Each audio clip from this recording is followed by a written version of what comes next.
and welcome, Echoes, to Aether Engines, Episode 4. We're on Episode 4 finally, guys. We keep having to take breaks because schedules in adult life are like that. BBGs. But this is a cipher based game called Aether Engines that we run every other Friday as our schedules allow. Hopefully every other week now instead of every month. But we'll see how fate handles that because work is about to get very busy for me. Speaking of me, hi, I'm Evie. What'd you say? I was going to say this isn't fate. This is Cypher. It's a different system, actually. Oh, you are correct. It is a different system. But speaking of me, I'm Evie. My pronouns are she, they, or any because I really don't care. I am the GM for this fine of disastrous group. Let's go ahead and go around introducing ourselves. I'm seeing activity on the audio, so it does seem negative XP 50. No, you guys don't even have 50 XP yet. You might have we can start at negative 50 and just try and get away from there. Oh god, that would be painful. But let's start with Whiskey. Hi, everybody. I'm Whiskey, he, him. I play Dr. Cameron Monahan, the resident Sawbones on the Steelheart train. So, yeah, I'm excited to get back in here. Let's kick it over to Luna. Take it away, Ash. Hello, I'm Ash. I use any pronouns. I think I'm on the correct microphone. Yep. I will be playing La Luz de la Luna, also Luna, who is a something or other that it does things and kicks butt. Is a doomed flutter strider that walks the wasteland. I'm gonna pass it over to Rev. Howdy, y'all. I'm Rev, he, him. I will be playing the resident new guy on the train, Connor, who's a reptilian mutant who fuses flesh with steel. And he's currently getting repaired. So we'll see how that goes today. Otherwise, you can just find me here on Twitch all through the week. Pass it on to Nikki. Hey guys. I play Caperun, who's a mutant risk-taking adventurer who does stuff.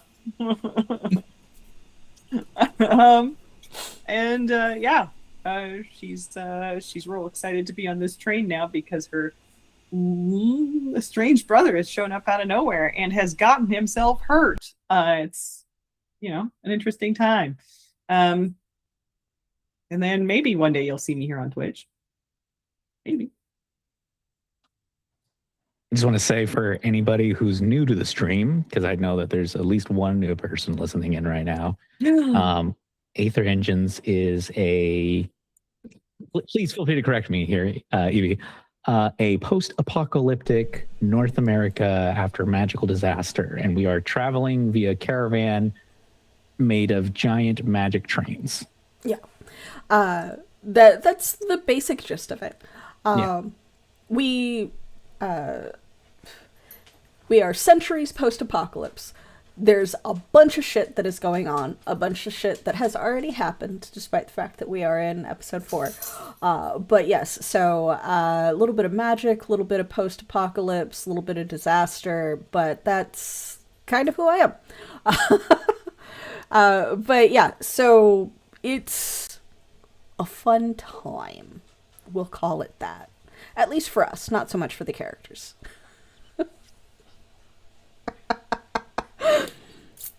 But so as I said, we try to run every other Friday as schedules allow at 9 p.m. Eastern, 6 p.m. Pacific. 6 p.m. Pacific. I got it right. Time is fake, guys. Mm-hmm. Especially time zones. Especially time zones. They're so stupid. Agreed. But yeah, so go ahead and follow if you are watching on Twitch so that you can be notified when this or other games happen to go live. If you are watching on YouTube, because we do multi-stream, don't forget to like and subscribe and ring the little bell for notifications so that you can be notified when this or other games happen to go live. Because we do have other games, but we'll get into that at some point. Before we get into anything else, we are also raising funds. Let me get the thing. We are raising funds for World Central Kitchen. And I will be dropping the link into YouTube chat as well. For if you would like to go check out their website and find out more about them, and or donate via either directly through their website or our Tiltify link. No donations go to AEA or any of its affiliates. The world is on fire, in some cases literally. Please do what you can to help those around you. But with all of that out of the way, let's go ahead and roll into focusing on today's session. We at the Archives would like to remind you that this is an adult content-rated game with depictions of violence and gore, possible mentions of loss or trauma, and or similar content. We do our best not to cross each other's lines, but for those watching, you have been warned. Last time, after having been sent out as a 4-person group, attempting to scavenge and acquire a number of items and potentially creatures out in the wild at an unscheduled stop on the route of the Steelheart train. They realized that the storm that had rolled in and kind of chased the train as it was going along had developed into what is better known as a world impacting event. Some of the storms in the world do happen to bring echoes of the rifts and changes that caused the apocalypses in the first place, as we are talking about multiple apocalypse. In this particular case, as they made a mad dash back to the train and its relative safety, several lightning strikes, imbued with this power of the storm, did happen to crash down and into the forest, initially disturbing the roots until such a time as they were rent from the ground, all of the trees partially uprooted in a slightly off-kilter angle, and awakened all of them within this forest area, causing them to begin screaming psychically, and thus into the mind of any living creature that made sufficient contact with them. It became a very intense and, in some cases, slow skill jog to get back to the train through these trees without making too much contact, as prolonged contact would indeed take over the mind and cause them to remain stunned, to the extent that they even saw some sort of strange, magical, cat-like creature that, still on one of the trees, having taken shelter there during the storm, was frozen, catatonic, perhaps dead, just in place. During the trip, they all failed at least once, if not multiple times, in their attempts to not make contact with the trees. Excuse me. So they did, you're so immersed.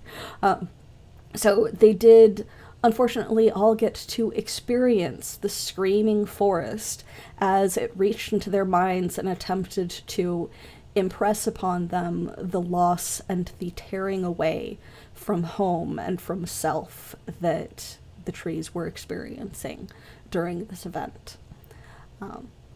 Determined, based off of some of this experience and whatever she interpreted it as, Celeste did choose to uproot entirely one of the saplings that had already partially been knocked off kilter during the rift and renting of the ground, and did manage to take it back to the train as a trophy, hearing the whimpering screams of the little sapling the entire time. Once they got back, because it was such a very dangerous event out there, and the various groups were just being called in as much as they could for the safety until the train was able to leave and get far, far away from the situation. They weren't really checked in so much as, okay, you're alive, good, and the loot was not necessarily gone over the way that it would be inspected, generally speaking, by those who are in charge.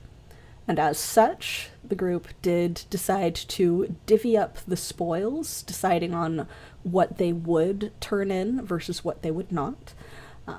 And having been somewhat injured, not just in the fight with the giant rodent monster previous to the major hit of the storm, but also in the uprooting of the trees that had flung Connor 30 feet through the air and sliding through the ground by being hit by one of the massive tree root systems as it came flying up out of the ground. They did at least briefly separate before Kat decided to take Connor down into the depths of the train to attempt to find a contact to hopefully be able to repair the damage to Connor's more mechanical parts. The injury seemed to spark with real electricity instead of the ethereal power that came from the Aether Stones that currently powers the majority of technology and the trains in this society. So finding an actual mechanic that not only was experienced in it, but was willing to take that risk required a little bit of interesting creativity. And so we left off last time with Kat having left Connor with Nyx, one of the various mutant engineers of the train, and a little bit of a technophile, to hopefully allow Nyx to inspect the damage to Connor's mechanics and maybe be able to repair them. Stepping out of the room, hearing Nyx move on to beginning to inspect the mechanics as the door shuts behind them, we have at the essential belly of the train Kat and Luna.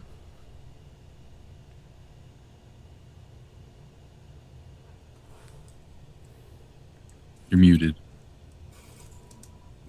I am muted. Hey guys. Yeah. Ooh, okay. I guess Kat's we'll go right from where we left off. Just hopping right in. Kat's That's hand what you is asked still for. on the door handle where she just closed the door. She looks over at Luna. Right. Payment. Right. Do we get paid from the scrum? Or how does payment work on the train? Generally speaking, credit or chits are provided either by the scrum or added to account. Generally, Okay. if it's credit because it's expected that you did a designated job for a designated amount, that is added to your overall credit and can be looked up by various auditors on the train. For a job like this, it would kind of be expected that you'd get a little bit of base credit and then a variety of chit payment that came afterwards based off of what you were able to find, because this was an unscheduled stop with random things that you were looking for. And then obviously there's like that same currency is also swapped for like a black market or maybe traded items or traded depending on which battle. Yes. So Yes. then in that case, I think that Kat will pay Luna from her own account essentially for Luna's like extra services essentially. So she's like standing there, she's like, right. Yeah, let's get paid up. And Kat will head away from the place where she left Connor, Nyx's lair, and leave that, I guess, like small door in the underbelly of the train in which isn't traveled by regular folk. And she walks in the direction of her cabin, which Luna will know this path well, but it's not a regular cabin. I know I've described it in the first episode, but in fact, I think Luna and Kat probably stick to the underbelly of the train as much as possible to get to where Kat's space is. Some points just coming up briefly and walking like maybe through like a little bit of a market and then hopping back down. And once we get to Kat's spot, it actually is only accessible through the bottom of the train, like through the underbelly. She did once have quarters elsewhere, but she has since given them up and has found sort of essentially and made a home in maintenance space that's kind of between two larger rooms. So it's a very narrow space, but very tall. And she has essentially a ladder that goes up one wall of the space with 3 layers. The top one being like a bunk, and then I think the middle one was like kind of like a dress, and she's even installed a small sink by like stealing water from one of the maintenance pipes that goes through. And then below, she's got all of her gear in the 3rd level, her weapons and her navigation stuff and mapping tools and things like that. And so she'll climb up this like, through a hatch into this maintenance space and go to her like main area where she starts digging around. Does Luna follow her up there? No, Luna will wait outside of the room, essentially. Luna, you can come in, like Luna? There's just a faint blue glow coming in from just beyond the door.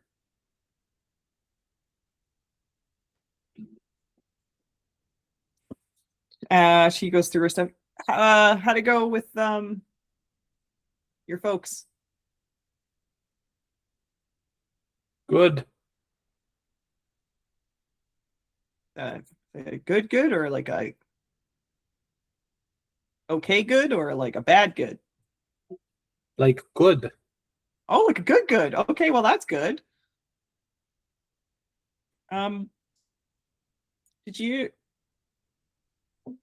Did they take the whole tree? Yes.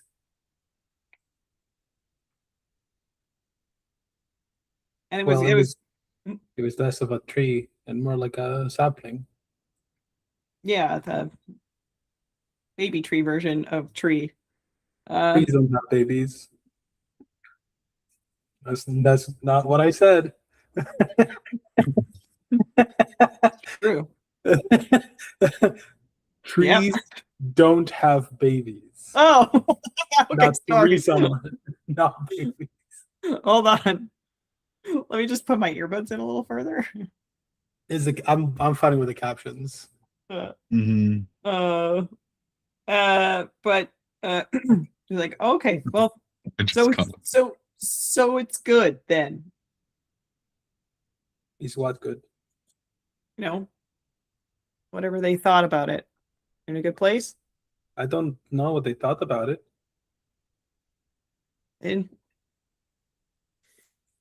what are they going to do with it? I don't know. I imagine they'll probably touch it at least once. Yeah, I mean, okay. She's just sort of standing there with like a little bag of. What's the difference between credits and chits?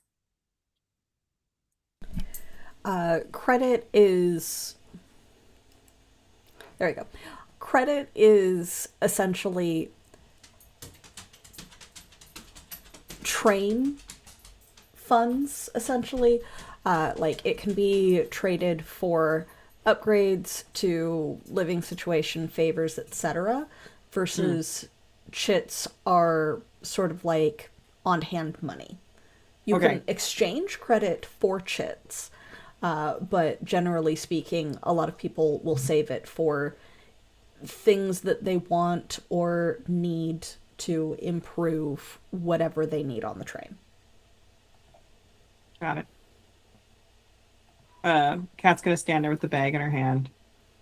Like, So, like, sorry, I was just gonna ask on the money. So, like, you'd pay for your drink with chits, but you'd buy a cabin with credits. Yes, for the most part. There Okay. are some train run, like the mess hall is considered kind of train run. So you can very easily utilize credits there if you want more than just like the most basic of food. Same thing with the bar that is outside of slash below the mercenary, like the Adventurers Guild, essentially. That is technically run by the train to support the mental acuity of very stressed Local morale. the local morale of very stressed adventurers. So while they take chits as payment and as tips, especially, you can use credit there. So, Kat's got a bag of chits, and she can just see the blue glow, like, of Luna down below. She's just like, why is he half robot, Luna? Has he not always been that way? No! Oh. Are you sure? Yes, I'm sure. Why does he look like that? How did that happen? He was from a Meridian train. Those are safe. They go on the same routes over and over and over again. How did this happen? I just assumed all people like you look weird. I mean, yeah, that I understand that he doesn't look, like human. That has always been there, but the arm, no, the chest, the whole, and she just gestures to her face. Is that not? Does he have like a third arm or something? Well, no, it's a new arm. Like he had an arm. She just waves the arm holding the chits. He had an arm like this, like this, and she like points at her own skin. Her little moth arms come out and grab the bag of money. And she like turns away ranting still. she's like, no, like he's supposed to be a doctor. He's supposed to be on a Meridian train. He's supposed to be surrounded by people who love him. What the hell? What the hell was Greg and Sharon thinking? Just letting him go. Why is he here? Oh, you could ask him. Ask him? Why didn't Yes. I did. He said something like adventure or some bullshit like that. I don't know. It was so stupid. It's so crazy. And this is not in character of him? Kat just like closes her eyes for a minute, and I think she kind of flashes back to the memory she had with like them out in the woods and of like Connor as like a little hatchling running and like kicking a ball and then tripping and another kid laughing at him. And then like that memory jumps forward like a few minutes, and like Kat is not proud, but she did throw that ball in the middle of that kid's back, right between the shoulder blades at maximum force. And then she like sees Connor in front of her just from hours earlier, stumbling through the forest, catching himself with his tail around the forest that's screaming. She's just like, so it's not him. It's not him. He's different. Luna. And she just sort of sits down at the edge of the hatch, and like the chits are sort of just like dangling kind of like between like off her knee as she's sitting there. And she's like, I just don't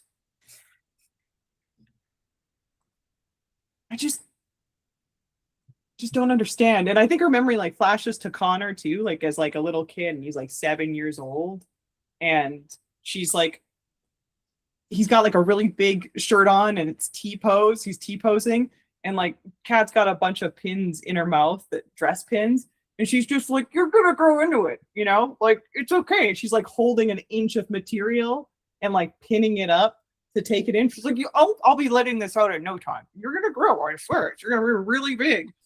And then it just like the biggest. Yeah, no, really. Like, you're gonna have a full-grown tail. I was gonna be doing stuff for you. It's gonna be grabbing things. And then it flashes to like Connor just like laid out in the forest with like rain on him, and that same chest just like gaping open, and it's full of sparks.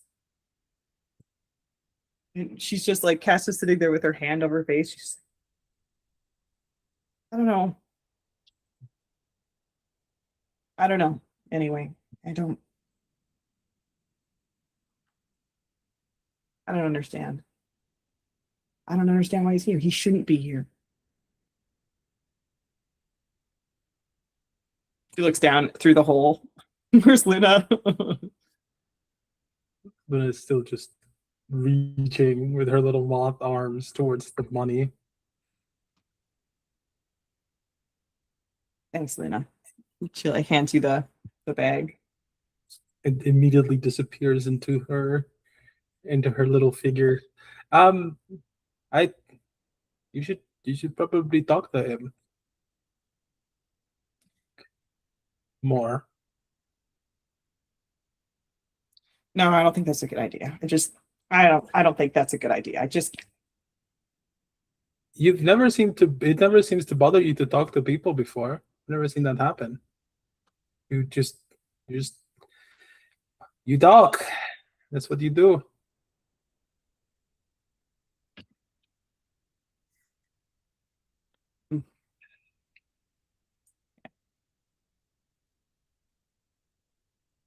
Yeah, maybe I'll.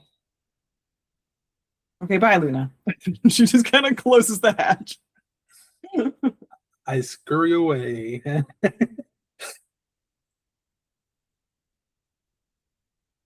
No, captions, that is not what I said either.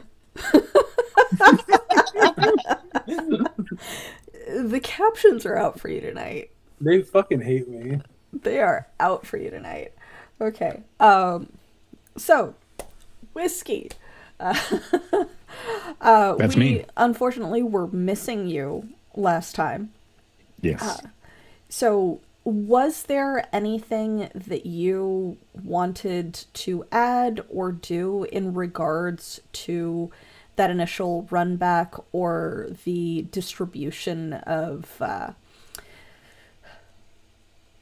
loot? So I think you mentioned in our little recap there that there wasn't really a proper. It wasn't received properly like it normally was. It was kind of hurried. That bothers Doc a lot.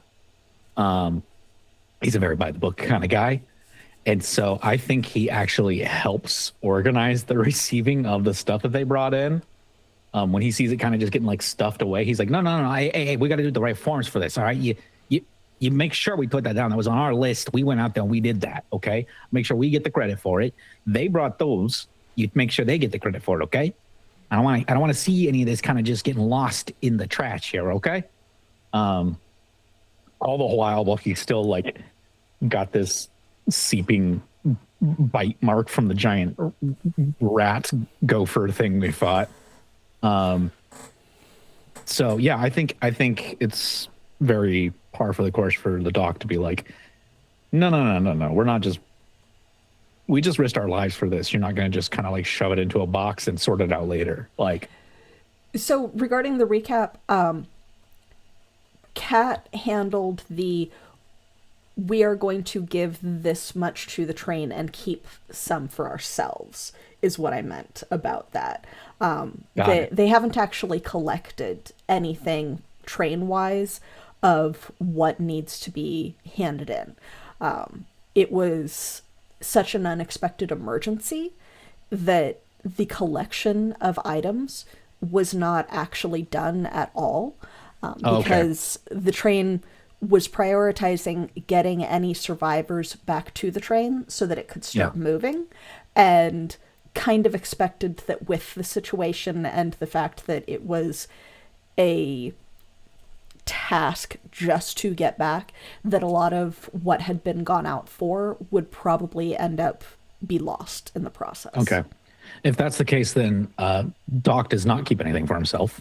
Okay. I think the creatures that he captured, he turns in, and anything else that he recovered, including the bark that Connor recovered, he handed over to me, the used for headaches or whatever it was. Yeah, the willow bark. Is that correct? Yeah. That gets turned in as well. He doesn't hold on to anything. It's not his stuff. Yeah. In that case, most likely you ended up waiting around for a little bit after the others dispersed, and were able to see the probably 50% loss of other hunters that had gone out. Yikes. Wait, sorry. Did you say only 50% of hunters came back? Yes. Yeah. I think with that information, I'm gonna make good on my promise that I made to the scrum worker that sent us out. I grab the nearest scrum worker who's receiving everybody coming in and everything like that, and go, "Hey, where the hell is Lubavitch? Have you seen him? Is he up at the front?" I don't know.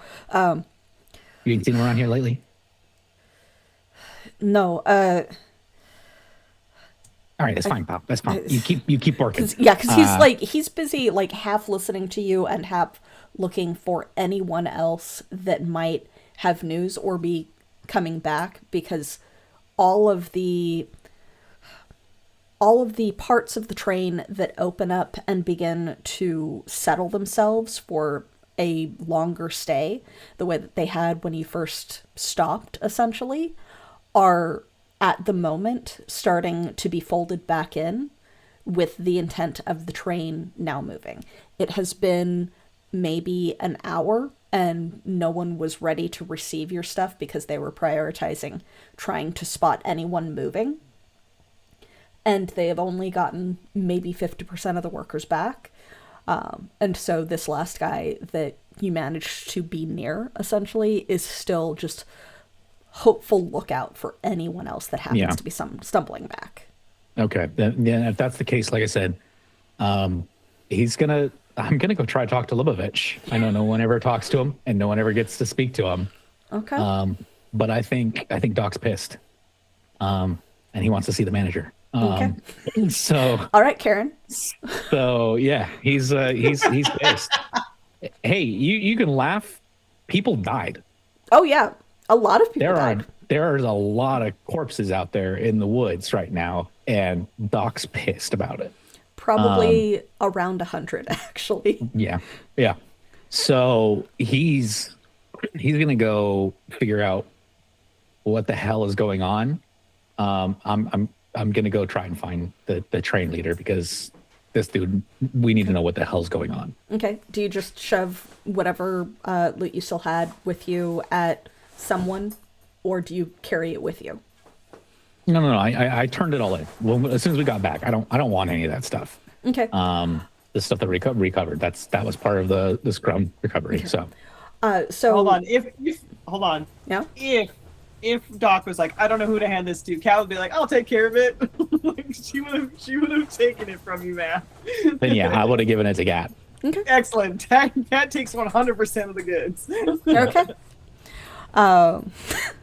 So with that, since you don't have anything like a screaming, traumatized squog on you as you are walking through, you can tell that there is a lot of panic on the train of people getting ready and responding to everything that is happening. You've been on the train long enough to where you would have at least heard of the rumors of how it got its name if you weren't there for that event. So, And for the listeners, do you want to recap that? do we want to, or do we want to kind of come up? Well, that depends on when it happened, because I think, how long have each of us been on this train? I've been on here for Monday. years. Yeah. Since Monday. It happened entire about life. 3.5 to 4 years ago. Oh, then Cat was on the train for sure. Yeah, I was on the train then too. Yeah.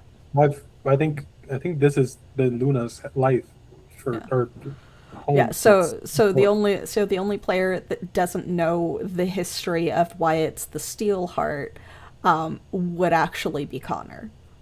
Then let's leave it a mystery until Connor finds out, maybe. Okay. But yeah, so like there is the tension on the train because the Steelheart wasn't always the Steelheart. It was not always named this, and it wasn't always functioning the way that it does and as well as it does. In terms of the trains that are out there, because you have been on more than one at least, this is one of the more advanced of the small ones. Like, generally speaking, once they start getting this advanced, they're like the big trains that have like 4-decker and can't go through a large portion of the wilderness because there's just not enough room for them. Right.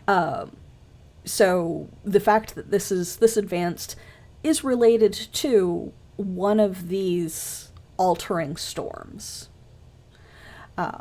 And you know that, and a lot of the people that have been around a while know that either from personal experience or from having heard about it. The storms don't happen super frequently. They're like seen maybe a couple times a year if you happen to be particularly unlucky. So there is tension, not just from the event happening so close by and losing people, but just that there is a bit of PTSD from it. Yeah. Navigating your way through the train, you do know that you have to get towards the head of it. Yeah. Roll for luck. All right. I am not putting down my gear, so I've got my rifle in hand and everything, and I'm just pushing my way up to the front. Yep.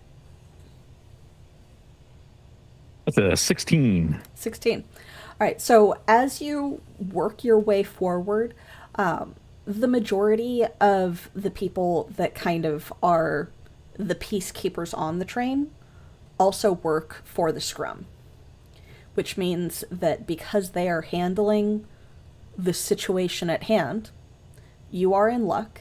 The majority of them are not actually on your way Yeah. or in your way.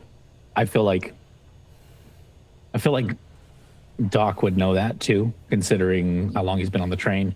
He knows everything's in a panic and stressed state, so he knows that like no one's gonna notice me. I'm just gonna keep walking, you know.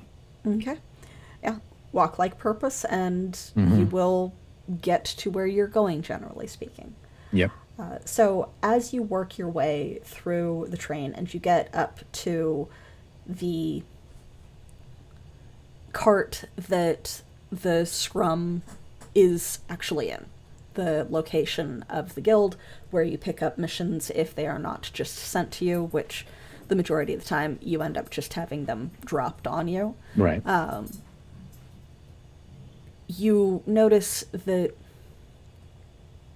the door that would lead to the leader's area, which is among the first among the train, so like maybe one car ahead of this is where his personal area would start.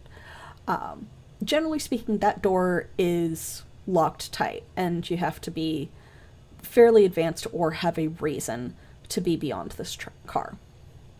It is open. Okay. Yeah. Doc walks in. Okay. You probably have not been this far forward in the train before. Yeah. So walking along the side where it's just kind of the passage between the two carts, it's almost like at that exact moment, fate almost intervenes because you feel the lurch of the train beginning to move. You're sure-footed. You're more of the adventure-y type in terms of those who generally stay on the train. So Yeah. you're able to keep your feet without needing to roll for it. But it's almost like the ominous sign of just as you get there, the train is beginning to move.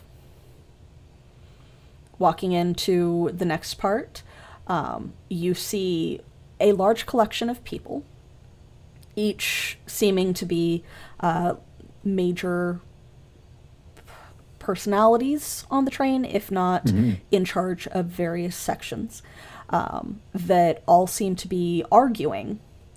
And it's like the door opens to this next cart, and the wall of sound hits you. Something about that door was helping to block off the sound. Got it. It looks almost like a lounge in here. There are a variety of comfortable tables and chairs, as well as what seems to be a bar off to one side that is not currently manned. The lighting is kind of weirdly positioned in that it is tubes all along the tops and sides that glow slightly green. So it gives it a somewhat sickly air in here because of the shade from the light.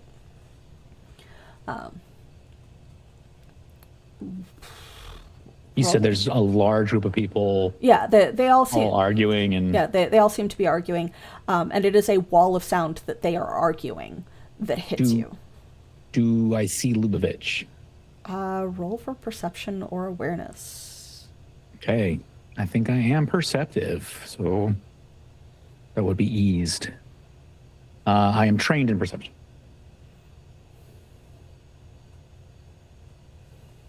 That is a 10. 10. All right. It is hard to see if he is there because it is a crowd of people that all seem to be very agitated, like to the extent that they did not notice your entry. And Okay. it is getting very heated. It looks like a couple of them are about to come to blows. Cool. Before that happens, I point my rifle at the ceiling and fire. Inside of the train. Yep. Okay. You don't have to roll for an attack. No, I'm not trying to hurt anybody. Yeah, I'm just literally, I'm firing a gun in the room to get everybody to shut up. I would, however, like you to roll to basically determine if it ricochets and hits anyone. Okay. Because you are in a large metal box. Fair. What am I rolling specifically? You are rolling speed. Speed? Okay. Great. don't have edge and speed. Yeah. Would this? Yeah, I don't think I can use that either. I don't think I can use my own skill to benefit me. All right, whatever. Hold Screw on, it. was it the flourish? Is that what Yeah, I you're was thinking gonna about use? flourish. Like, that's a dramatic move, right? You're like, I'm so badass. Look at me. Yeah. 13. 13. It does narrowly miss someone as it ricochets. Okay. But your roll was high enough for the NPCs because you were rolling speed defense for the NPCs Okay. that it happens to avoid them. Cool. So, bang, I fire this rifle off in this enclosed space with everybody screaming at each other. Yeah. Which immediately causes all of them to react in some fashion. Most of them immediately, like, stop arguing. Several of them scream like little girls and, like, dive to the floor. In the process, you do see Lubavitch, that had been on the opposite side of the group from you, also ducking, though one of the kind of burlier people that sometimes work with the scrum that does happen to be in there as well, dives over him as well. And several people turn towards you, mostly defensively, not in the I'm going to attack to defend Sure. myself type of Right, way. right. But you did spot Lubavitch, and then now you have about like 18-ish people all staring at you. Great. I'm going to pull my mic away here very loudly. Enough arguing. We got 100 funerals we need to start preparing for because of today's events. So somebody, please tell me what the hell is going on out here.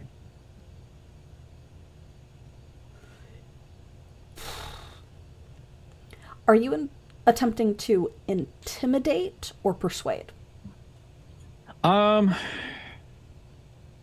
would like to say that I'm persuading, but I think I just fired a gun, so this is not persuasion. This is intimidation. All right, so This is, yeah. So this is a negative social interaction in that case. Yeah. Please roll Yeah. for negative social interaction. Sure.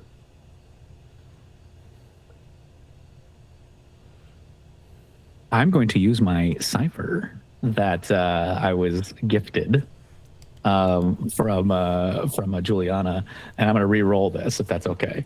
Not a problem. Thank you, Warlock. Thank you. Much better. It was a 7, now it's a 16. 16. All right, so Yeah. these are not the type of people that generally go out and do the fighting themselves or do the scavenging themselves. There are maybe Oh, two I'm peo- aware. That is exactly why I'm here. Yeah, there are maybe 2 people in here that have gone out, one of which is currently attempting to body block for Lubavitch, and the other one happens to be the just now spotted leader of the scrum. Okay. So scrum leader looks at you and, like, all of his eyes just kind of narrow. I And would like to point out Yeah. the reason I'm doing this is because of kind of how we discussed my character as being a known figure on the train. Like, even if I'm not like Kat's character, that's like a well-connected person, like people know Doc, people trust Doc, people appreciate Doc.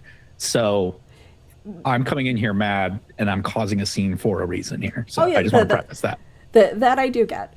So he kind of narrows all of his eyes at you and takes a little bit of a step away from everyone else and puts his hand on what is probably his own weapon. But then he just kind of nods his head down at Lubavitch, who is, like, glaring up at you. What? You just shot a gun in my home.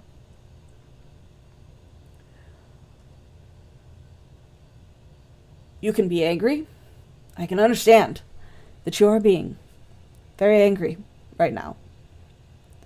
And I believe I asked a question. And I believe that I am currently talking. And he's like being helped up to his feet. It's understandable to be angry.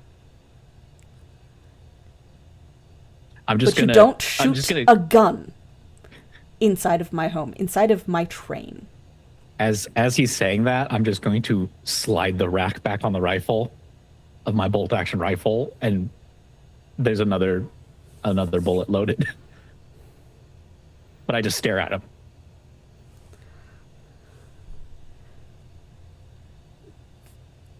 Firstly, you're going to want to put that down.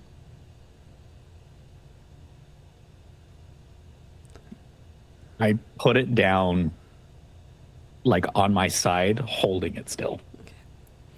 The burly hunter that had been like body blocking for him and helping him up no longer is holding him up now, and he like kind of shuffles a little bit in place, does not approach you.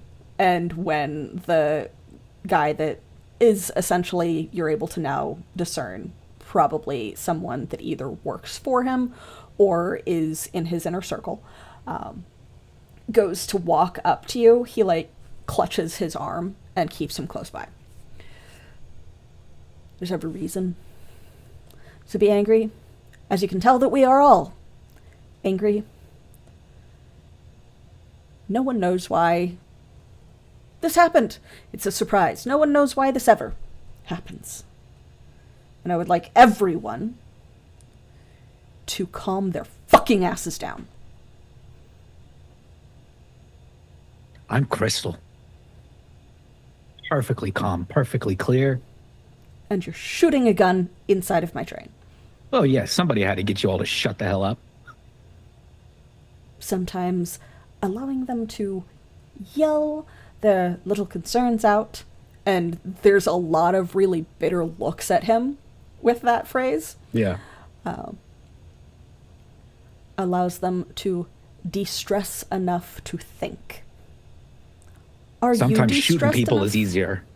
to think about the fact that you shot a gun inside of my train, being so concerned with 100 funerals that you might create more?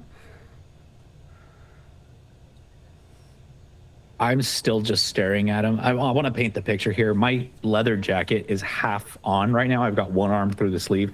The other half is kind of draped over me because we had to quickly bandage my still bleeding arm.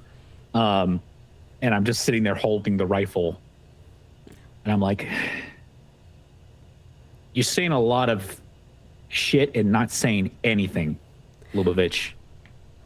What do you expect me to say, Doctor? I want to know why the hell we stopped and why we left so quick. What's going on? All right, I'm a doctor. I can't treat dead people, Lubavitch. No, you can't. And it was an incredible loss. An unexpected and unpredictable loss that we will all have to deal with, including me. And I understand that. Heavy is the head that wears the crown, right? I don't wear a crown. And he looks briefly confused, and just, it goes right over his head.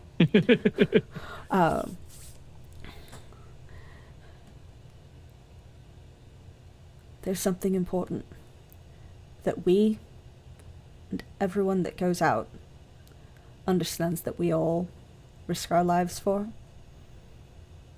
And as angry as you might be at the loss of your compatriots, and as angry as I might be at the loss of my people, everyone needs to understand that there are certain losses that will unfortunately happen whether we like them or not. Doc's eyes narrow at that. He He's doing a very good job at staying calm, but if anyone who knew him well was there, could tell that he's fuming underneath. And he goes, yeah, there's always some acceptable losses, some required losses. I never said anything about acceptable. Required. You're worse, I think, frankly.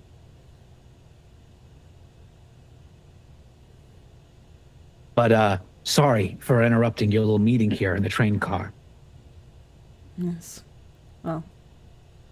Sorry I shot your gun in here. I had to shoot a few other things out earlier today while I was out in the rain. I'm sure you did. And I So you understand. gonna answer the question or not? Why did we Eldridge? stop? Yes. To find something. Obviously, it wasn't found. Or if it was lost. Okay. So what are we looking for? Give me a awareness check. This is kind of a reading people's thing. Which I have trained in discerning people's true motives or seeing through lies. Okay.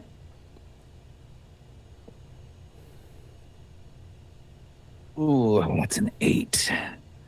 What do I have that I could use? What have you not used yet? Well, I use my bonus cipher. XP. Do I have XP? Yeah.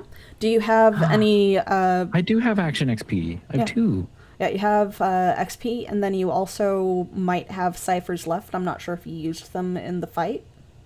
Now, do those ciphers come back Yes, at the beginning of Each in session? character day.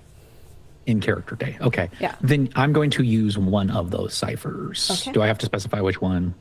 No. Okay. I'm using one of my 2 ciphers then. Okay. So you, and this is as a reminder for everyone, especially those of you who are using the cipher tools character sheets, you might see manifest or physical ciphers listed on your character sheet. These are tools that you happen to have available to you. They do not take up a cipher slot until you use them.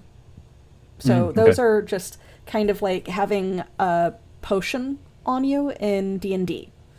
Got it. Until you use it, it is not used up. When it is used up, you can't use it anymore. It's just that you are only able to benefit from a certain number of ciphers per day. Okay. So if you are using a cipher as a reroll, you are able to do so. With that, go right ahead.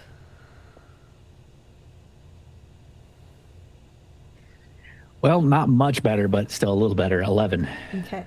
11 is probably good enough to not necessarily read the expression on the headman's face. I mean, he is, in its core, a politician. But you can tell that a good half of the people that were arguing, if not most of them, also look curiously at him, as if they don't know either, including good. the scrum leader. Okay. Yeah. I'm taking note of that. Yeah, he kind of settles his shoulders. I'm not sure that you really need to know, honestly.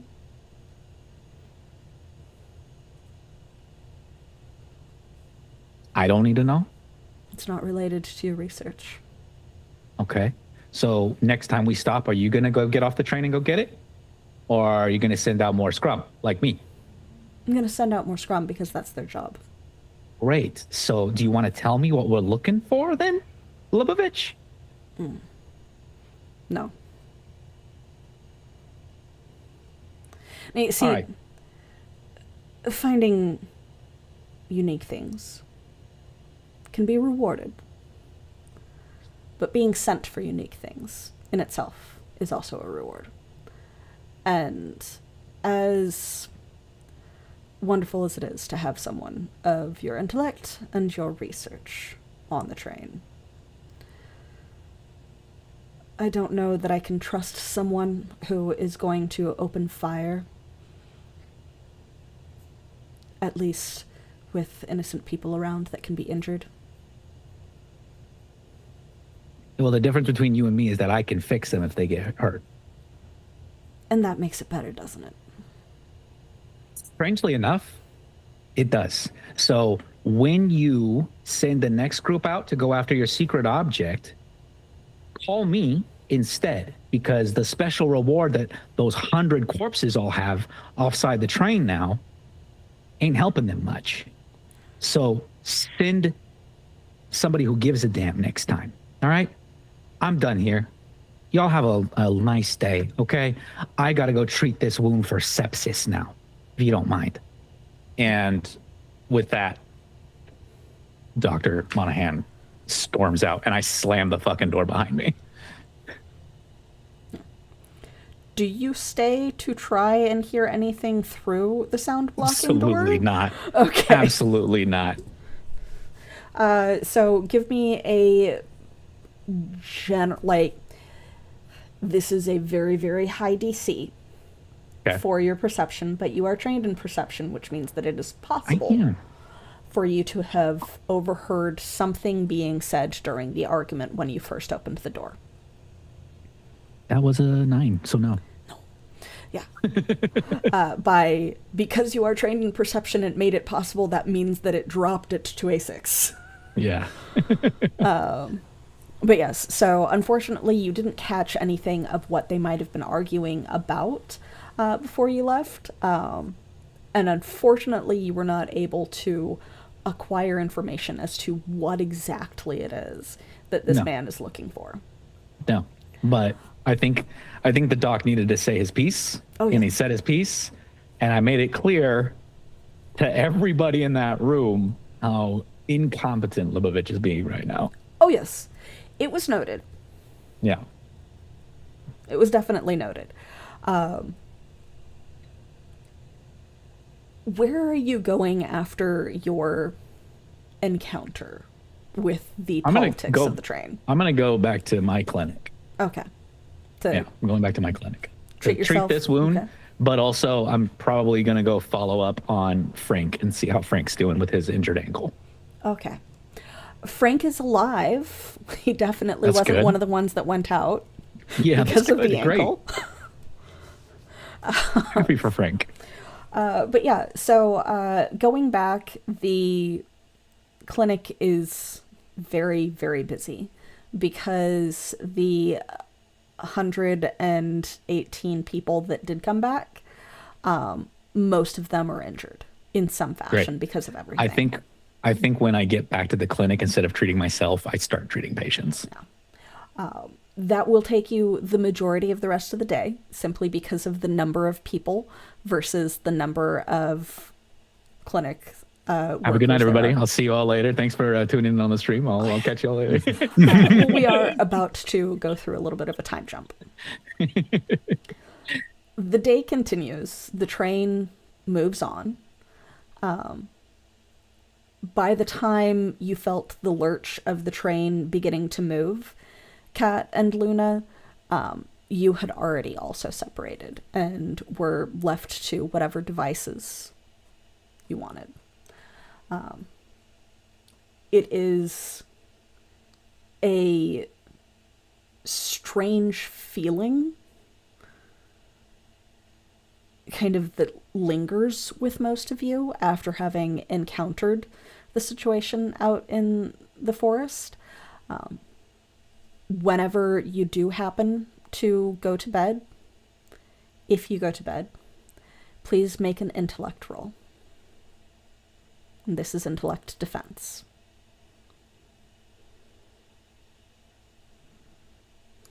I think it'll be a while before Kat goes to bed. Are you talking all of us have to make an intellect defense? Okay. Yeah, so if you do go to sleep tonight, please make an intellect defense roll. I am a creature of the night.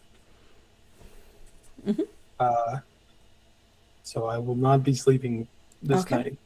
Do I still have to roll? No. Or... If you don't go to bed, then you are fine.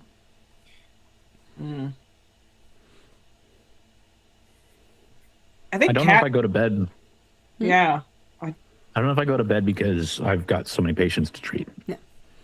I'm not sure if Cat goes to bed either, actually. I think she cleans up and gets all the mud off and stuff like that. Uh, and then she tries to climb into her bunk and go to sleep. But then I think she like tosses and turns and then eventually is just like fucker. Gets out of bed and goes down the ladder. She goes to Scrum and she asks for a list of the ones that didn't come back. And she scans that list because this is what she would have done any other time. And like obviously notices the length of it. And then she will go visit the ones that remain of the ones that were lost. And she delivers news for pretty much most of the night. And then I think she does actually use alcohol to go to bed that night. So I don't know if that helps or hinders my role. It would hinder it. Fuck. No. Okay. I think I can give you my roll results, but I think I think Doc goes to bed. When he goes to bed, it's like the next morning. Like Okay. it's like 9 a.m., 10 a.m. the next day. Before that happens, since we have those who just generally aren't sleeping and who take a while to get to sleep, Dr. Cameron, please make an awareness check. This is hindered because you have had a very long and stressful day, and Sure. you are pretty much exhausting yourself trying to treat the number of people that came back. Yeah. I am skilled, trained in perception, but I rolled a 10. Okay. You are used to people kind of having disturbed sleep after everything. So it's only as you finally find your bed and are starting to nod off just from the sheer exhaustion that you realize that the ones that were tossing and turning in the clinic beds that had to stay because they were that injured, Yeah. that they were mumbling about the screams. Mm. What did you roll? For my defense was a 9. A 9. Okay. Kat, what is your roll? Which you are hindered because of the alcohol. It's an 18 on the die. Okay. Hey. So yeah. Oh. Continues, guys. Are we rolling even if we go to sleep in the morning? Yes, it's when you finally go to sleep. Okay. It's I- just I- depending on how long you stayed up will determine how much of essentially you would have been able to potentially notice of other things. Gotcha. Luna will go to sleep as the sun rises. Okay. Same with Cat. That's when she's going to sleep too. Okay. 9. 9. All right, so we have someone drinking themselves into a stupor. And Well, going hold to on. sleep. Hold on. Hold on. Okay. Roll that back. I think a nightcap is more appropriate. Okay, a nightcap to relax. There'll be 2 nightcaps. Thank you very much. A nightcap to relax. Yeah. A nightcap yes. or 6. Yeah. Nightcap 2, 3 maybe, but that's it. Yeah, It's not a alright. stupor. Thank you very Okay. much. So, despite the alcohol, you do manage to sleep however soundly Cat might have had. And are able to take your recovery roll Oh, if you shit. need it. Note that you what guys is- will what have is had that? time between getting back and whenever you do finally take your long rest to do your other recovery rolls as needed. Recovery rolls are D6s at the either action, minute, 10-minute, or action, 10-minute, hour, 10-hour amounts to be able to recover points back. It should be on your character sheet somewhere. So I'm allowed to roll a D like 2d6s because I have 2 recovery rolls left, right? Is that how that works for a time period? If you use that, like if you are recovering, say you have an hour, your hour recovery roll, and then your Yeah. 10-hour recovery roll, Yeah. you can say that you rested for an hour at some point, and then Yeah. you take the 10-hour rest. Yeah. Okay, perfect. Okay. Yeah, so I roll and then I reset it because we're on a fresh day. Yes. Okay, cool. I'm going to take both of those because, Kat tried to fall asleep the first time. I would say it's probably an hour. We're laying there and be like, All right. So, Dr. Cameron, what did you say your roll was? I rolled a 9. A 9. All right. Yeah. So as you begin to doze off, you vaguely remember a couple of the patients that had to just stay in the clinic because of how serious their injuries were. That while they were not sleeping soundly, they were mumbling something to themselves almost in their sleep, and something about the screams. And as your world fades to black and you fall asleep, you find yourself rooted to the ground, pain shooting up your legs, and just endless screaming all around you. You are unable to take your 10-hour recovery, but your day does reset, so you are back to full ciphers and would be coming back to the, like, action 10-minute, etc. Great. Luna, as you do finally find sleep, you are used to the darkness around you. I don't know how frequently Luna might dream, but because of the darkness, it would take you a second to realize that it's the dreams, because it's almost like this scream has kind of followed you ever since you carried that sapling for so long. That it grows louder, and you feel yourself rooted to the ground in a way that is very wrong for flutters. While you may not fly particularly well, flight is freedom. And you feel yourself almost connected to the ground in a way that is like chains wrapped around your legs, painfully, and screams growing all around you. When you wake, you do not gain the benefit of a 10-hour recovery, but your day has reset. Connor, you who was left with Nyx. First, I would like you to roll intellect for Nyx, as he studies your mechanical parts. Can my notes give them an asset? Yes. That is a 12. 12. Okay. And how long would it take you to fall asleep? I would definitely not fall asleep anytime during the repairs. I'd be watching, making sure and everything. And then I think he'd very much afterwards limp his way home. As soon as the door closed and Kat was no longer in sight, he completely collapsed. Okay. Like he finally was like, he was hiding the pain. He was hiding how like much discomfort he was in the whole time. But as soon as she left, and even after the repairs, he's exhausted. He's been through hell the last 24 hours. So he limps his way back, back to his bunk.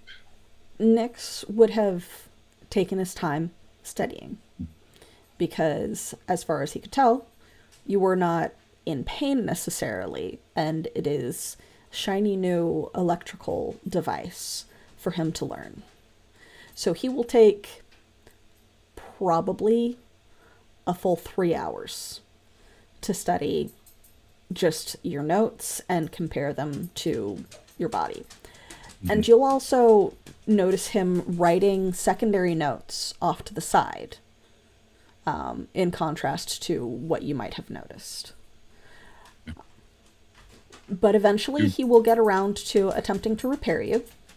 So please make another... Dog, why are you pacing? Please make another intellect roll for him to attempt to repair you. That's a 19. 19. So despite the fact that it seemed to be that he only had a basic understanding of what might be going on when he got started, as soon as he was working on you, like, it was like some sort of inspiration kicked in. And you are definitely healed of the mechanical damage, like, completely. And it seems almost like it's flowing better. Like it's communicating better with the nerve impulses that are connected with the machinery. Because you rolled a minor effect. There, Nix, thank you. Just remember, just remember that you promised only me. Yes. Only Yes. me. Right. Are you sure that I can't play with it a little bit longer? To get cleaned up and rest. And then there's people who probably will need help in the morning. Visit soon, please. Of course, Nix, Please, it was yes. pleasant. I appreciate your thoroughness. Pleasant. Oh, you're as much of a flatterer as your sister. And he, like, goes as if he's going to, like, try to touch the mechanics again, and then, like, pulls his hand back and finally opens the door to let you leave. Yeah. It was probably another hour of work, but hopefully not too late into the day. There is a slight tap of his tail on Nix's leg as he leaves. I hope we'll see each other soon, but not too soon. Yes. Yes. And then he goes back. Yeah, and Gunnar will definitely make his way back, readjust his bed back more towards the middle.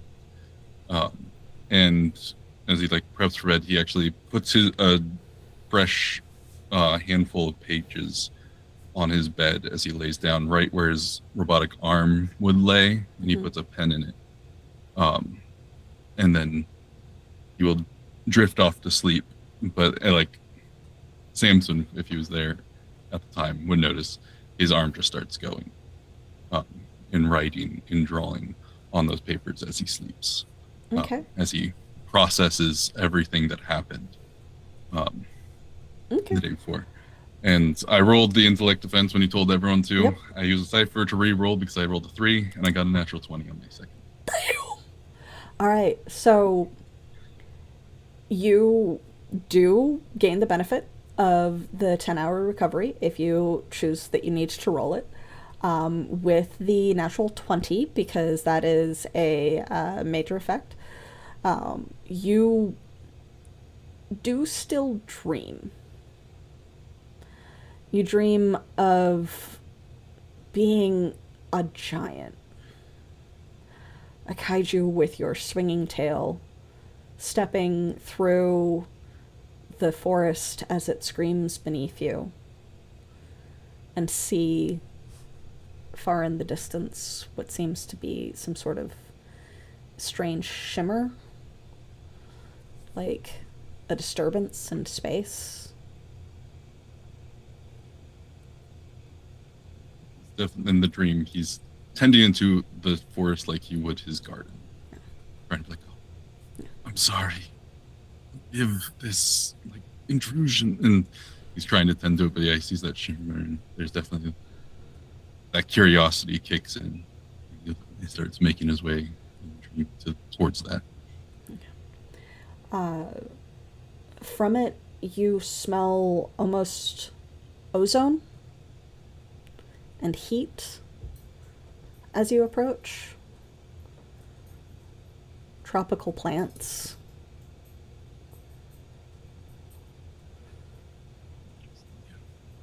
It seems to be still out of reach, but as you get closer, you can sense more about it. It doesn't feel the same as your mechanical parts, but it does feel foreign in a way. Like something not here.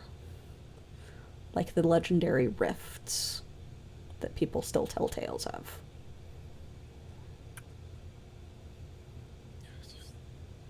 Start to like run for it. Like everything in him is driving him towards that. It's still But just it's always just out of average, reach. yeah. But you are able to wake with the full benefit of the recovery roll should you need it. Your hand, your mechanical hand, also would have sketched an oddly accurate depiction of that rift, in addition to all of the things that you were processing from the day. Yeah, he'll definitely pick that one up. Like, there's a drawing of the willow. There's a drawing of Luna's lantern. There's a drawing of the strange rat creature. But like, and he'll just then put those to the side and just focus on that one for a long minute. Do you use any secondary abilities or anything?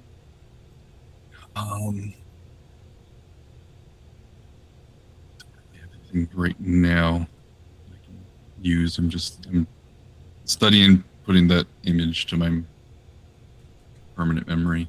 Okay. So, as the lot of you wake at differing points of the day, some of you a little bit more exhausted than others, screams still kind of echoing in your minds, Dr. Cameron and Luna. The storm at least seems now far behind you. There is no longer the pounding of rain or the sound of thunder, the flash of lightning outside of windows.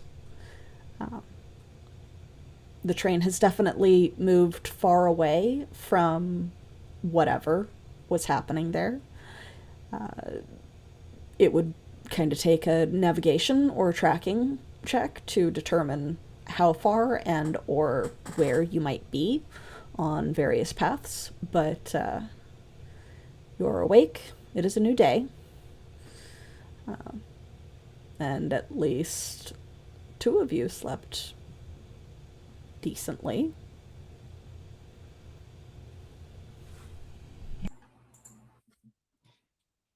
Good morning, everybody.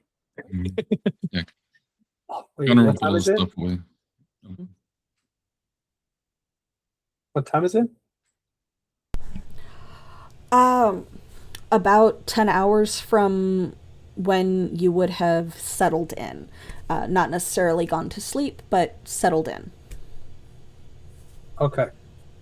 If you So just I'm- like passed out, then you probably are like still groggily awake during that 10-hour period, but approximately 10 hours from whenever it is that you would have gone to sleep. So, Okay. Fair enough. Luna's gonna be up as soon as she as soon as she's done. She's going to be looking for the non-flutter hub of knowledge. Whatever wherever that may be.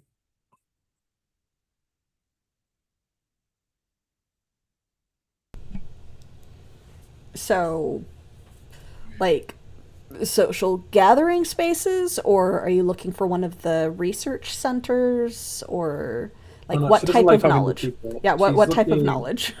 She's looking for a database or a library of some sort. She just doesn't know the name for it. Okay. There would probably be some sort of like public collection of at least the researched information and data that has been collected by the train, even if it's not like a traditional library, but one of the carts would probably have something like that. She's mothlining it for there. Okay. So based off of everything that had happened the previous day, it's not particularly populated. There would be some general, like, research fellows in there that just kind of work in the area and continue to research based off of the various information that is available. But there's not really a crowd of people trying to figure out what's gone on quite yet. They are still dealing with the aftermath in the next day. So what are you looking for? I am looking for any documentation. It's preferably non-Flutter. I mean, I doubt they have anything that Flutters have researched, but she's specifically looking for the non-Flutter information on the place we just were at. Okay. Does Luna know where you guys were? I believe so. She was given she was under the directive of our moth elders. So she would be aware of at least the name of the location, I would presume. She knows that you guys were heading in a particular direction, unlike the rest of the group, because the Flutters were able to determine, based off of rumors, where the train was diverting to. But the exact location is up for debate, because they wouldn't have had basically the context for that. Then she would spend a bit trying to figure out where we were. Okay. From before diving into info. Okay, give me a general cartography / navigation check. This is intellect based. Do you have anything that would help you? No. Okay. I will put a level of effort into it. That's all I got. Okay. Oh, no, go back. There, it fell out of my dice tower. 17. 17. You know that you were probably a week's travel outside of the living city. In terms of like the specific former US location, Yeah. that isn't on the map. You were able to identify approximately where you would have stopped based off of the kind of path that you would have to take from the train center to where you guys are going and the amount of time that it took. Okay. Exact location, name, unknown. But close enough to this living city place. Yeah. If you guys happen to still be heading there, you would probably hit literally just outside of this living city in a couple of days. Okay. In that case, I'll just scour the whatever place I'm at for any information on living trees. Okay. Or more living than normal, anyway. So give me a research check. This is going to be fairly difficult other than general information. I'm gonna reroll that because that isn't that one. 16. 16. General information, living plants, living trees, anything that you would find on that would probably lead you to the living city. The living city, from the few trains that have tried to attempt to loot it / pass by, is, as far as anyone can tell, nature, plant life, trees, vines, etc., that continue to move things about the city as if they are being moved by people doing it. So the ruins of old vehicles, like the pockmarked framework of them, for the most part overgrown with plant life that seem to continue to move about, and various lights that will randomly turn on in old, decrepit pieces of buildings that are held up as much by plant matter as they are by their former framework, that turns out to be bioluminescent plants and bugs and things like that. In terms of what you experienced with the screaming trees, you don't find anything. Okay. All right. Before we get to everyone else, let's actually go ahead and take a break since we're a little overdue. I should have done that during the sleep period. So let's come back in about 5 or so minutes, and we will see you guys soon.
we're back. Hi. We have returned. The dog has been let out. I have more water. And we are ready to go. Right. Cool. So, as Luna eventually woke up after the oh so wonderful dream that she had, they hi Frandy, welcome.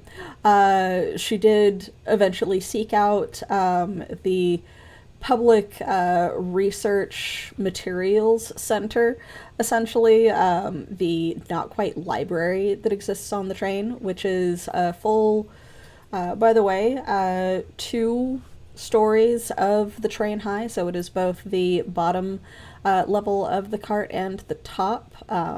The bottom level has a little bit more of the large tables to do kind of cross-referencey stuff in, and then the top level is a little bit more shove it in boxes and on shelves. So again, not as organized as a true library would generally be, or as diverse.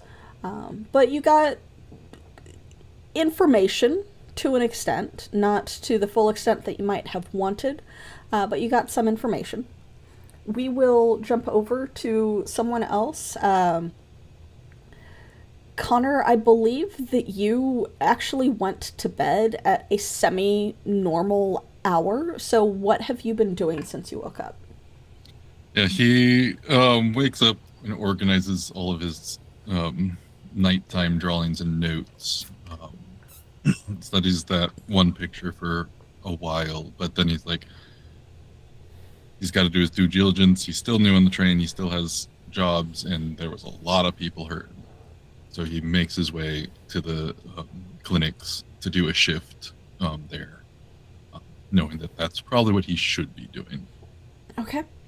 Go ahead and give me an observation as you come in, and that'll kind of give you the lay of the land.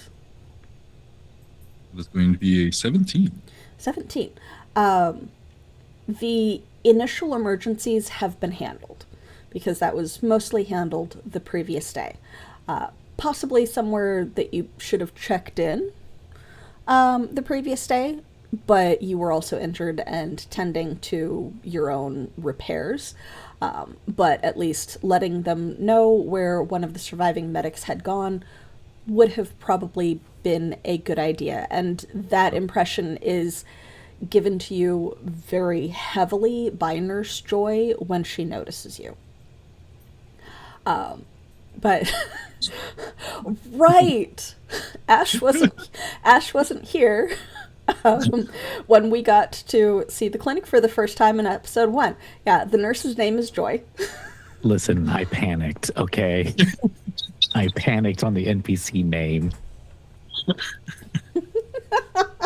I don't remember what other name I had initially come to my head, but it was like another nurse name. Probably Jackie. Still from Pokemon. No, it was like a Pokemon name still somehow. Yeah, But, a yeah. lot of people are named Joy. A lot of people Yeah. are named Joy. Yeah, not related whatsoever. Yeah, maybe it's short for Joyce. Mm-hmm. But yes, so Nurse Joy does imply heavily that even if you were tending to your own needs after the encounter outside, you were not listed initially as one of the lost, so at least letting them know where you were and that you were not able to be on call to handle the serious emergency of 100+ people that had come in, most of them with injuries, because not everybody has a medic on their team, would have been good.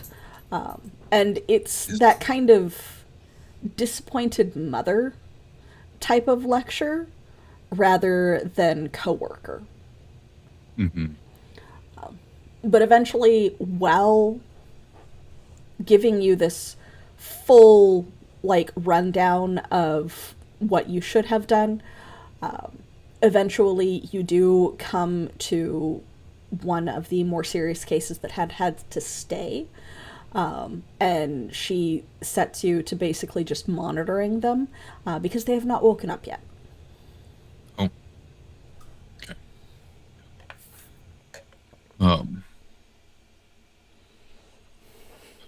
The only time, yeah. Okay.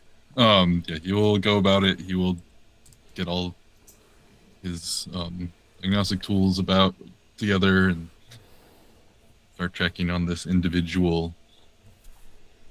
He's checking for because this was someone who was out, he is checking for any of those physical signs. Like he saw Luna was the first to touch a tree and kind of go catatonic for a brief moment.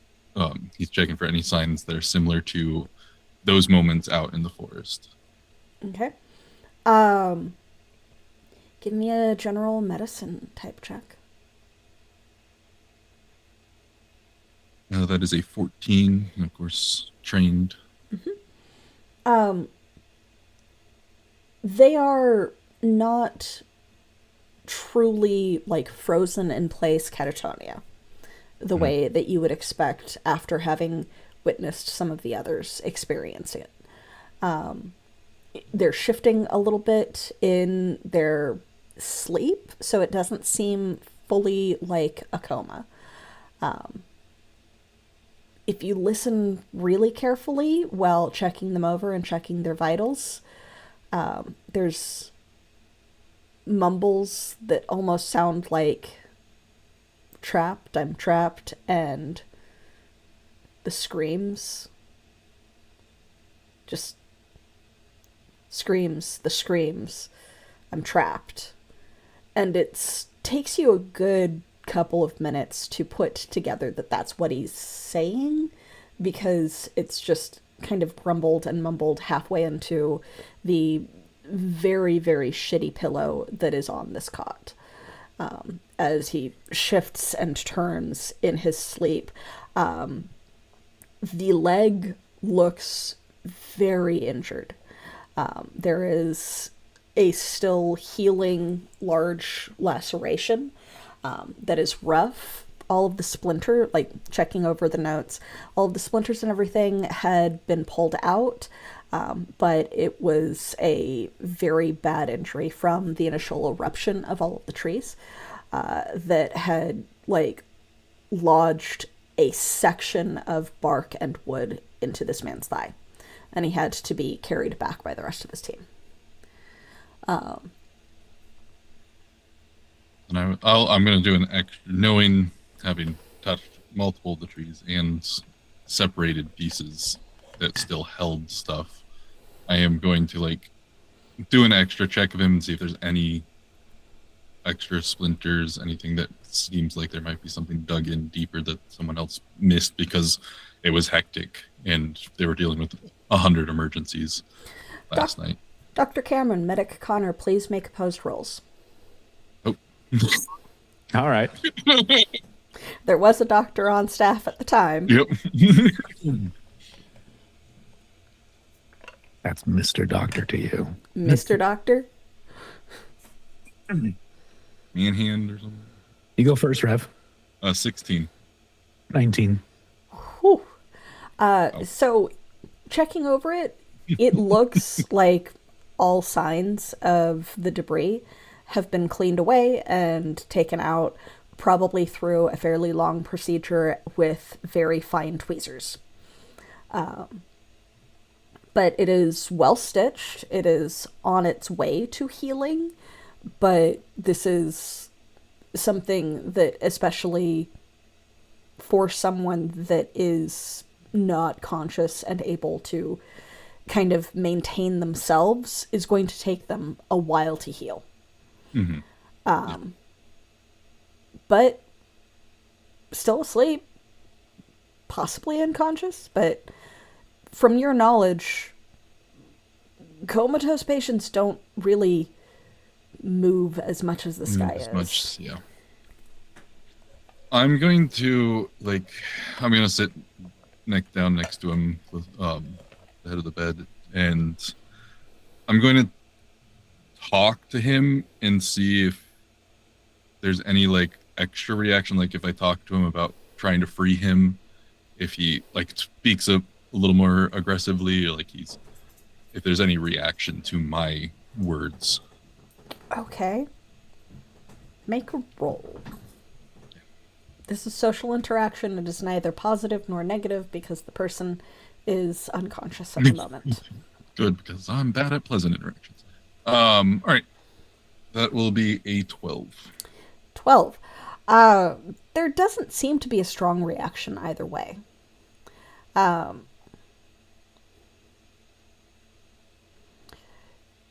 It's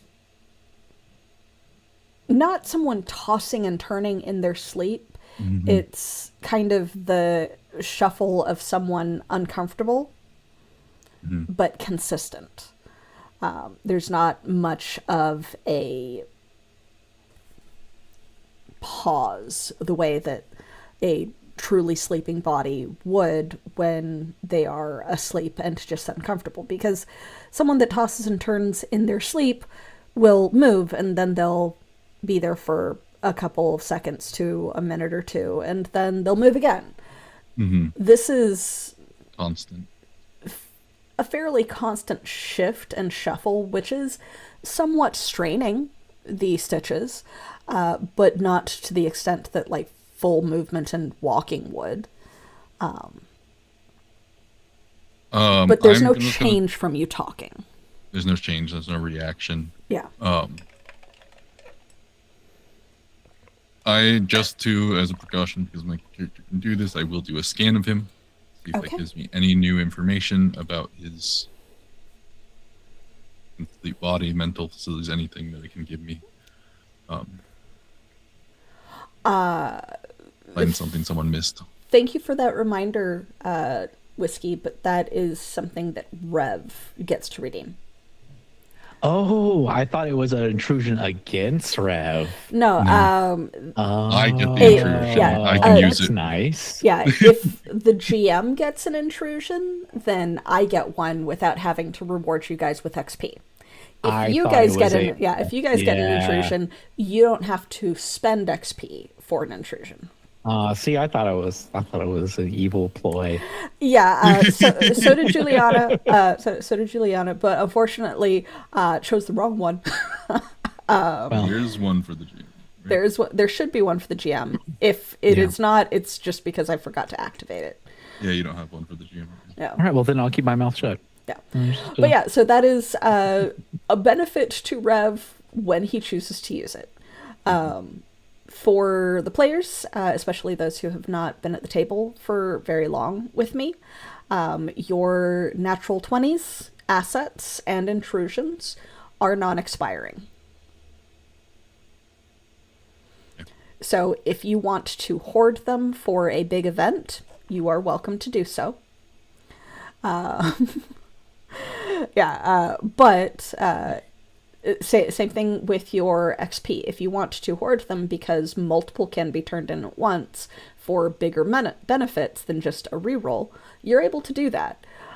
It's just that don't hoard them for the entire game, because then what use are they to you? But for Rev, Connor, what was your role for the scan? 12? Okay. It would be to reroll that. Yeah. Baseline, it would be injured humanoid on the bed with details about the injury. Originally rolled a 2. Once again, using a cipher, I rolled a natural 20. Ciphers liked me. Ciphers like you. Okay. Wow. Natural 20. Very, very exact stuff about the injury. Mm-hmm. And then it goes into... It was just me. Yeah, it's frozen on... It's showing, like, it shows that it, like, cycled back through? Oh, weird. No, I hit play and now it's okay again, I think. It Yeah, might have. YouTube's back. It froze for a while on YouTube as well, but it's all Yeah, Okay. it might have been a We're little bit okay. of an interruption. yeah. There was Technical issues. Yay! Technical Yay. issues. That was Um, one heck of a stream ghost, actually. I've never seen that one before, where it briefly went offline and then you had to it's press play because I refreshed and it didn't work. It's happened to Rev a Yeah, couple same. of times on when I've been watching. So I don't know if that was my connection or Twitch. Hopefully, We'll never know. we'll blame Twitch. We'll always blame Twitch, especially with their attempting to train generative AI bullshit that they've got going on right now. Fuck you, Twitch. Sorry, I was about to flip the bird. You can. This is an adult content rated game. I will split the bird to Twitch I myself. literally did it a second before you said that. Yeah. Generative AI, this Twitch. Yeah. Fuck Twitch. And they're like, don't mind if I do. Reminds me of my summer camp boss saying, "We love AI here," and the entire room just stayed dead silent. Gross. It was the most cringiest shit I've ever seen. Cringe. Yeah, Gross. read the room, man. Just, He couldn't. That's why he's using AI. oh, Yeah. man, it's brutal. Oh god, gross. Okay, so I'm not sure where the hiccup hit the audience, but we had Connor using scan on the individual on the bed, which cost a cipher to re-roll. But the re-roll loves Rev, because yet another natural 20 on that re-roll. So the scan is going to give you information that normally it could not. So it goes deep into what the injury is, that it is a deep laceration, exact measurements to the anterior quadriceps of the right leg or right lower limb, etc., etc., etc., and stuff like that. And then when you think it would stop, because that seems like, well, excessive information about the injury that your scan would not normally tell you, that's generally what it would tell you. Just humanoid on a bed, injured. And then it goes into magically induced coma, psychic trapping.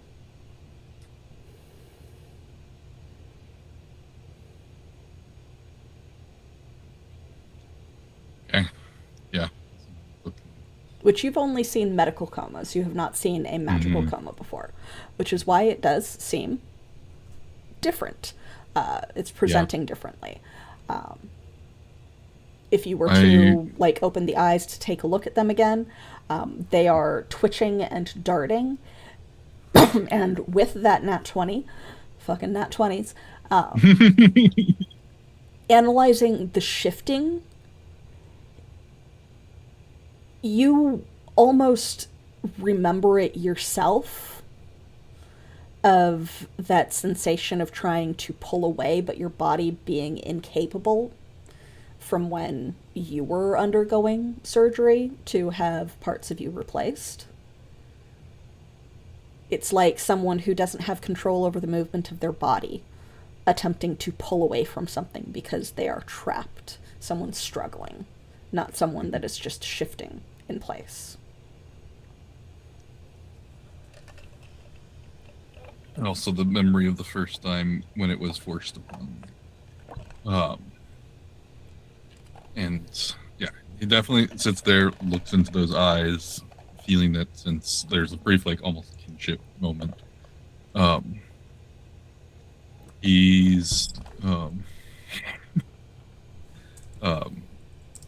going through, because he does have some, at this point, some magical training, some knowledge in that.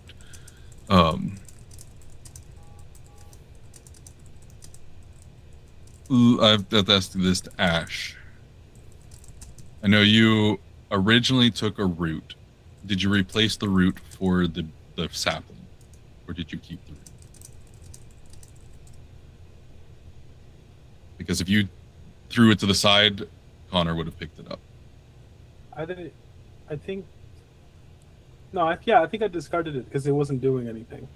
Yeah, you had broken off a piece. It wasn't doing anything after it initially gave its last scream, and then Yeah. Yeah, He's I would going. have let go of it. Okay, then Connor would have kept it. Um, and he's going to pull that out, holding it in one hand, and put it into the hand of the comatose guy, and see if he can make some sort of mental connection using whatever it is those trees had, that mental contraption, to see if he can break in to this person's psychic trap okay.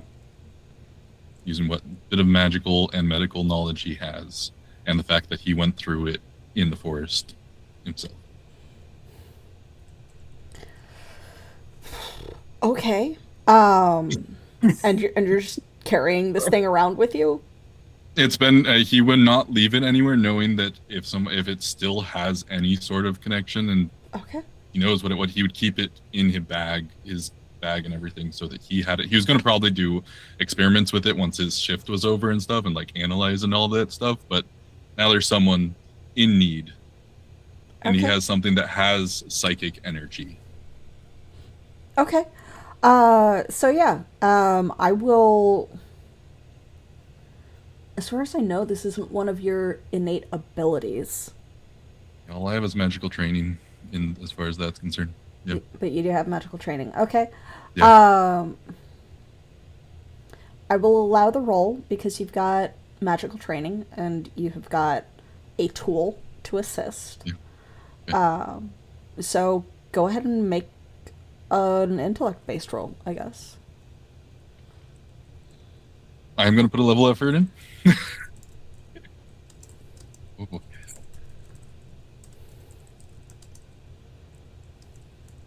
That is a 11. Okay. With that, you feel yourself attempting to reach out. You don't know how really the connection was made. Mm-hmm. So while you feel like you're close, it doesn't quite click.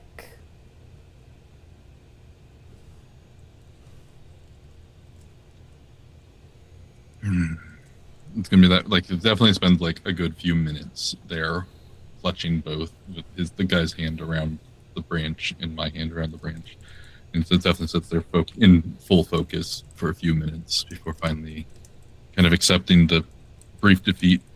Am I feeling that there is, like you say, I'm attempting to reach out? Do I'm feeling any sort of like connection into the root, like any bit of life left, knowing that I've taken cuttings from things and made them regrow before in botany, that there might still be something left in this root?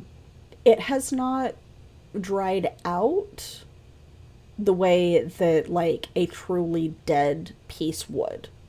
Mm-hmm. It still has a little bit of that kind of living moisture to it that means that there is the potential to use it as a graft, the way that you're talking about reusing cuttings. In terms of connection to it, you're not sure if it's that you don't know how or that you're not able to connect via this, because there is not a sense of a mind or a psychicness to connect to, and it could be that you just don't know how. But it could also be that because this has lost the connection of the wholeness, the way that the sapling did not, that this is just not a viable option. It's very easily either. He's going to carefully rewrap it and put it back into his bag. And I think with that, Dr. Cameron says, they teach you that at Homestead 7? And he's standing there, having watched Connor do this with the root piece, sipping on a cup of coffee. Dark circles under his eyes. Sorry, I didn't hear you come in. He seems to be trapped in some sort of psychic coma. Yeah. Probably caused by the trees. Yeah, there's some bad dreams for sure. More than just that. Well, yeah, but I had the same dreams last night, so there's some spooky shit happened here for sure. Didn't sleep very good myself. But yeah, how's he doing? You check his vitals? Vitals are erratic, but otherwise he was taken care of. He's as healthy as he can be. But he's trapped in there. Well, that's good. I got something for you here. And I just kind of like put a piece of paper folded onto Connor's chest, like handing it to him close to his chest. Grabs it, takes a look. Like I said, I didn't have much luck sleeping last night, so as a report on yesterday's events and my recommendation for you to keep working Scrum if that's what you want to do. You got skill. You definitely need a watchful eye still, though, and some training. You're still pretty green, kid, but you got what it takes. Yeah, and he gestures to his shoulder, which he's now rebandaged himself. He's like, "You didn't do half bad on this." So, yeah, you're quick on your feet. That's good. Just don't tell Kat just yet, because she's gonna be pissed that I gave you the green light. All right. Of course. I'll keep to myself for now. Sorry, I could see Nikki yelling, but she's muted right now.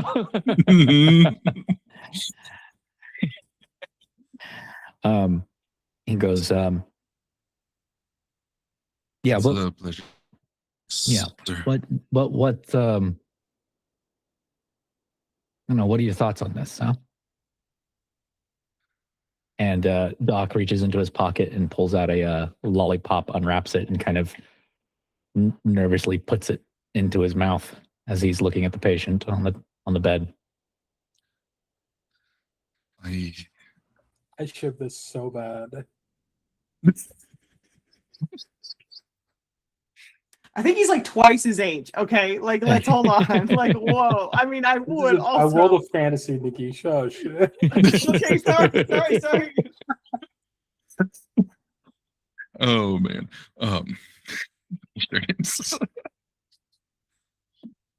I was also briefly trapped in what he's going through yesterday. Yeah.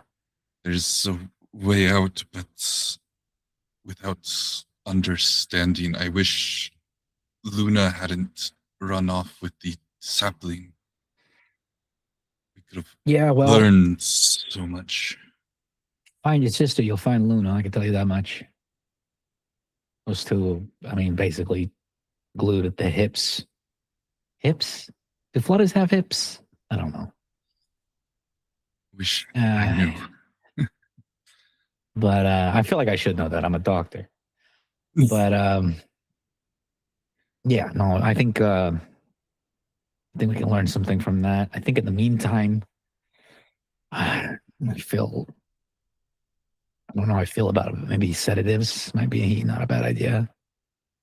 Maybe get these his erratic maneuvers. Yeah, let's talk to Joyce and see if we can get some sedatives issued on some of these patients here. We can. I will start processing the willow bark into usable medicine. Let's get these. And Doc's clearly like having a hard time here. He's yawning. He's like, let's get these two sedatives and these two over here. Let's keep them as a control. I want to be able to keep an eye on how this affects them. I mean, I think sedatives is not going to hurt, but I'd rather keep an eye on them. Put them on an observation. Yes, I'm going to try to understand this psychic trap better. Yeah, for now, let's just try to get us some sleep, okay? I'm gonna go make my rounds, but good work yesterday, kid. Thank you. Sorry, my dog is begging for attention right now. Charlie.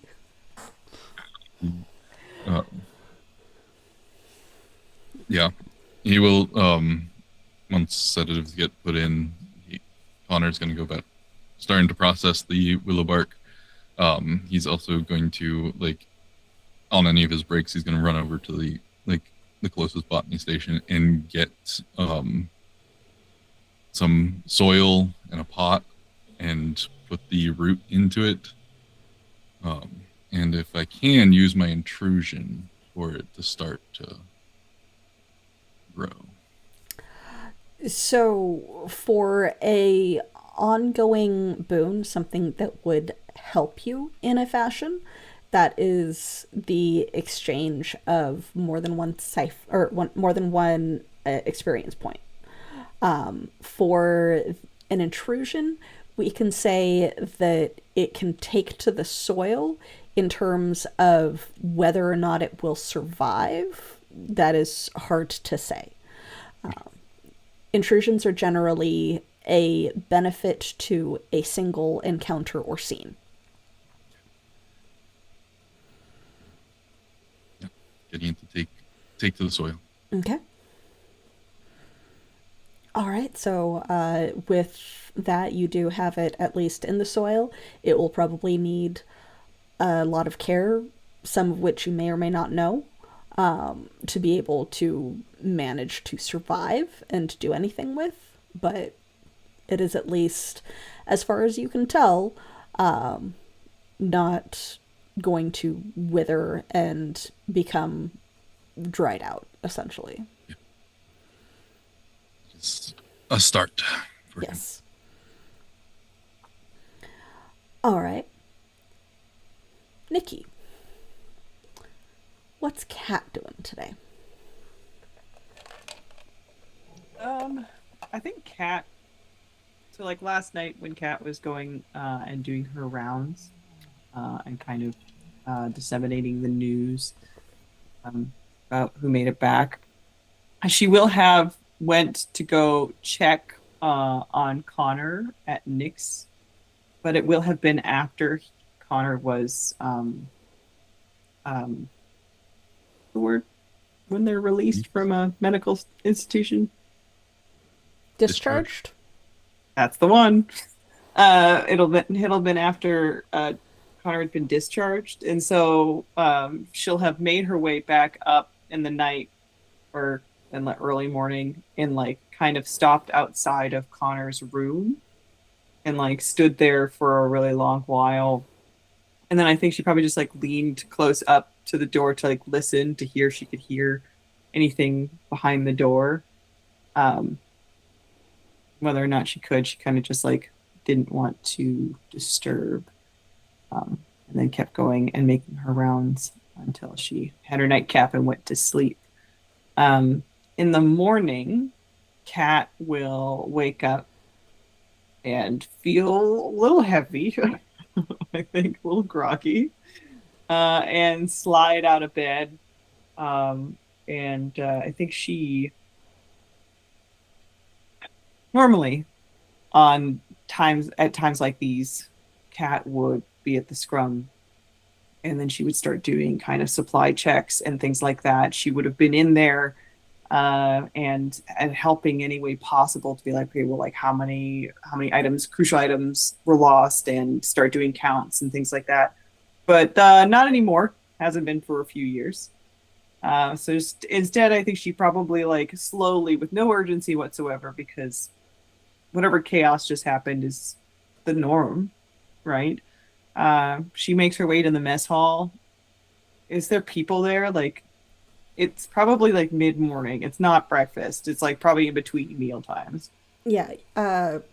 with how late you got to sleep, it's probably close to noon by the time Okay. you would be waking up, if not a little bit after.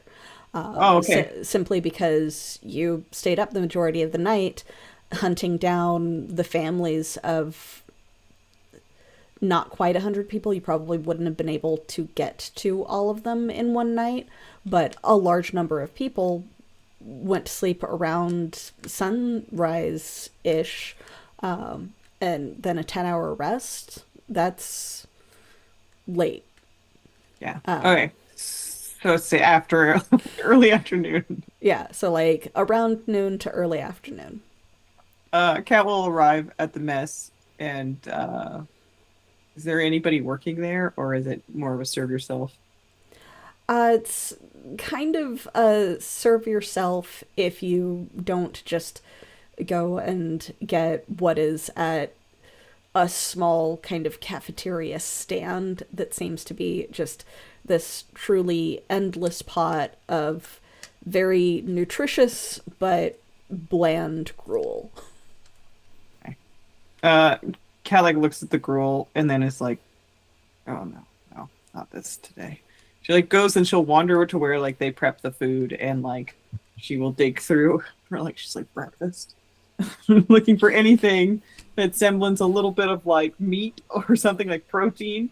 I know we talked about having protein on the train, so she'll dig out some like breakfast sausages essentially, and wrap them in like a little cloth, and then she just wanders out of the mess and goes to the cart that has that giant glass window on it, the one that's like it's like the fancier lounge. And she'll walk there, and I can't imagine there's many people in the lounge at this time of the day, but she just basically takes a seat by the big window and has her little sausages and is like slouched in the chair, and she's just eating the sausages and like trying to get a lay of the land as the train is moving, and kind of like, you know, the storms in the distance, and she's just slowly chewing on these sausages. It is oddly beautiful outside after such a crazy previous day. The sun is out, but not like blindingly bright. There's just enough clouds in the sky to where it seems kind of pleasant. You're going through what seems to be fairly beautiful wild growth outside. In terms of where exactly you are, you can make a roll. Since it was very difficult for you to try and figure out where you were even during the 18. adventure out. 18? It's 18. Okay. You are not on the normal train path. The variance of the greenery outside, initially as you're passing by, it starts to give you the impression that something's off, and then the way that some of them are growing is different than you've ever seen on any of the paths that this train has gone through before. Which the train does alternate its trail. I mean, it's going to be searching for a variety of research materials and scavenging, and goes closer to some of the old cities than some of the other trains do, because that's what the Steelheart does. It looks for answers. But generally speaking, when the path diverges to a different general route, it's something that is announced. Simply because plans have to be made for the fact that you are not going to the same known locations to get the same known resources. Cat kind of like puts both feet on the ground and sits up a little bit. And like during the moment where she was admiring the beauty, I think she felt like just quietly sitting at like a lounge table and like a maybe more round chair, that there was somebody sitting next to her just for that peaceful moment. And then as soon as she started noticing the different plants, that like feeling disappeared. She leaned forward and she's just like, the fuck is Lupovich doing?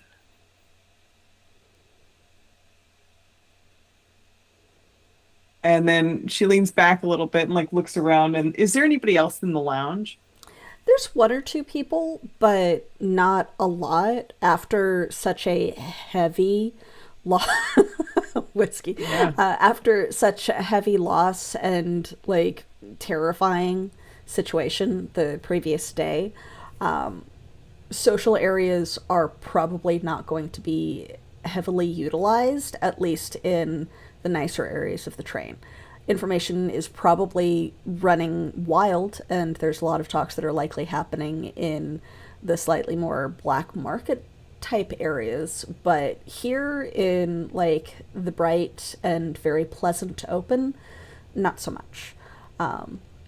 There's the general bartender that would be at this particular lounge, and there's like one or two people that look like they are very, very exhausted researchers, scientists of some kind, that are sharing a drink at a far table. But that's it. Cat like looks at them and like, I don't know, how often does one of those researchers spill anything in her past? Like, are they usually like pretty tight-lipped, or does she have any connection there?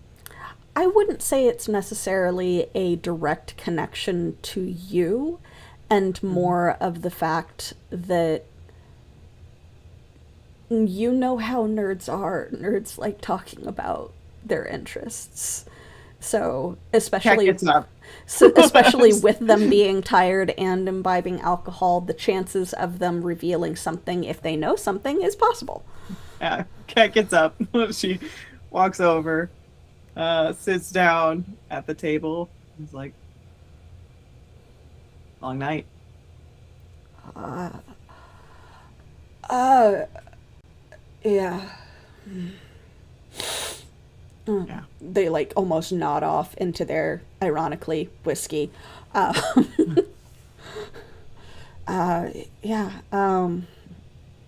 Right.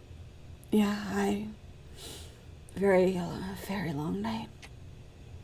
You look like you might have known some of the losses. They squint to make sure that there's still alcohol in the cup before taking a drink of it. Yeah, I was out there, and it's pretty crazy actually. I'm not gonna lie. I mean, it's Eleanor, right? Yeah, oh god, sets it down. Have we met before? I'm sorry, I'm so tired. I'm so tired. It's Cat. I feel like we've crossed paths a couple times in the mess, and Yeah, I'm so we've been doing a lot of testing of things, and I just came off of a 24. 24 hours. Yeah, that's a long time to be at a desk. I mean, hey, you know what's crazy and what's kind of wild? Like, I mean, like you guys are pulling 24s, and like we're getting out there, and like, I mean, we're doing our usual, scavenge and materials, but like, it's new out there. Is there, like, I mean, we were grabbing stuff. You, like, what's the connection here, man? Like, I don't. I know. I'm pretty sure that we asked for some squags. love squawks. They're so loud though. Yeah. We asked for some squawks because this thing Hey, Jimmy. Jimmy, and the other guy who is just kind of sipping drowsily at his drink looks up and just blearily blinks at you. Hi. We got the squags for that serum, right? Yeah. The desert dust serum. Desert dust. That sounds so fascinating. That's new. I've never heard of that before. Like, what like 24 hours to render that? Like, what does that do? Oh no, that's if we got one. I don't know if we got one. We might have got one. If we got one, that's I don't know how long it's gonna take to render. Oh god, the serum takes like 3 weeks to render. That a lot of the 24 is just monitoring to make sure that temperatures stay where temperatures need to be. It's kind of boring, but that change in color, when you get the temperature just right at about the 68-hour mark on it. I didn't get to be there this time, but it's like moonlight in the beaker. Sounds remarkable. If we can use it, then we don't need the stones. It's a replacement for the stones, hey? Is that, yeah. You know what? I heard Lubavitch say something about coming out here to look for the stones. Is that what I heard? Is that what we're looking out there for you? Because honestly, if that's what you need, I'm the person that goes out there and gets it done. What am I looking for? Like, oh no, we got the desert sand last year down south. I mean, I guess we could try to make it from the stones. It's never been confirmed that it's sorry. It's never been confirmed. I feel it. Yeah. From the we think it's from the stones. I mean, like the light is a couple lumens different, and it's a little farther on the spectrum. But it might be. Do you have any spare stones? Because it's. Then she like kind of looks a little bit more aware and is like looking around a little bit, because Jamina and I would be okay with like getting some stones that we don't have to apply like 5 times for, to test and see if it's the same stuff, like ground up or something. Honor, I feel like we should have met a long time ago, and we should have probably chatted like this if we have. I feel like, have I gotten you stuff before in the past, Eleanor? Like, I swear. I don't know, honestly. I sometimes just sleep in the lab. I feel like I should have slept in the lab. That hit a little close. Anyways, sorry, Nikki. Yeah. No, it's okay. Yeah. Listen, you know what? Here's what I'll do. Here's what I can get you.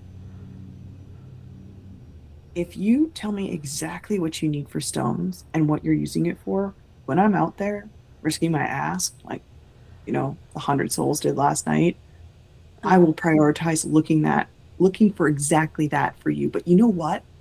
I need your help. Okay. I mean, sure. If you have any idea of what Lubavitch is, looking for or planning, I know, so I know we're a little bit in new territory, and normally we all kind of get the rundown on that. I just want to make sure that I'm safe. And, I got people I care about on this train. So, it honestly, because they like to keep things tight, right? Like down there, sometimes they're just super tight-lipped, and like things like, yesterday happened. And I You can get me anything. I'm so sorry if you lost a friend. Oh, you probably lost. She's like starting to tear up. You probably lost so many friends. I don't want you to die. I don't want you to die. It would be so bad if you died, because you're so nice. Yeah. You're so nice. Okay, yeah, I don't know what he wants. I mean, we were told there might be more stuff to look at, but I don't know what he wants. I mean, I'm just trying to find an alternative to Aetherstone. But if we can find a different way to use it, is if we can grind the stone up and treat it like the dust, then it might work and stuff. But I don't want you to die. I'm sorry. I'm having so much trouble not laughing. I'm just letting it happen. I'm like, as long as she wants. Yeah, she is going to keep rambling like that for a while. I know. I think Kat's just gonna and just like see if she gets any more information. But I'm sure it just ends up being a circle, and then she's gonna be like, "Yeah, no, absolutely. I mean, think that."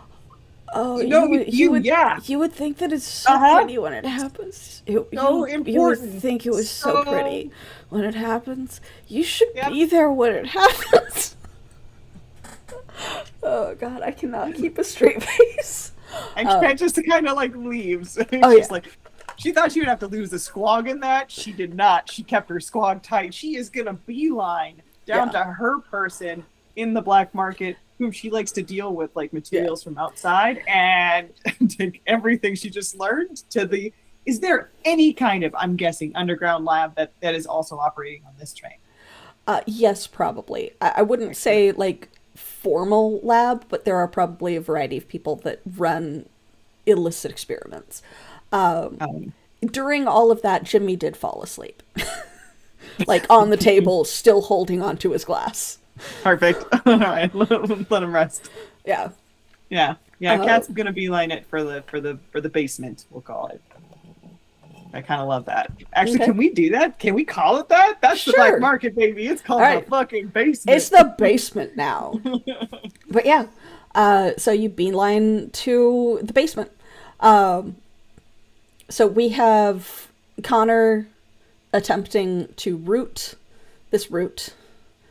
Dr. Cameron, what are you doing after the encounter with Connor, essentially? I mean, he does his best to treat the patients. He's not only helping those afflicted by the psychic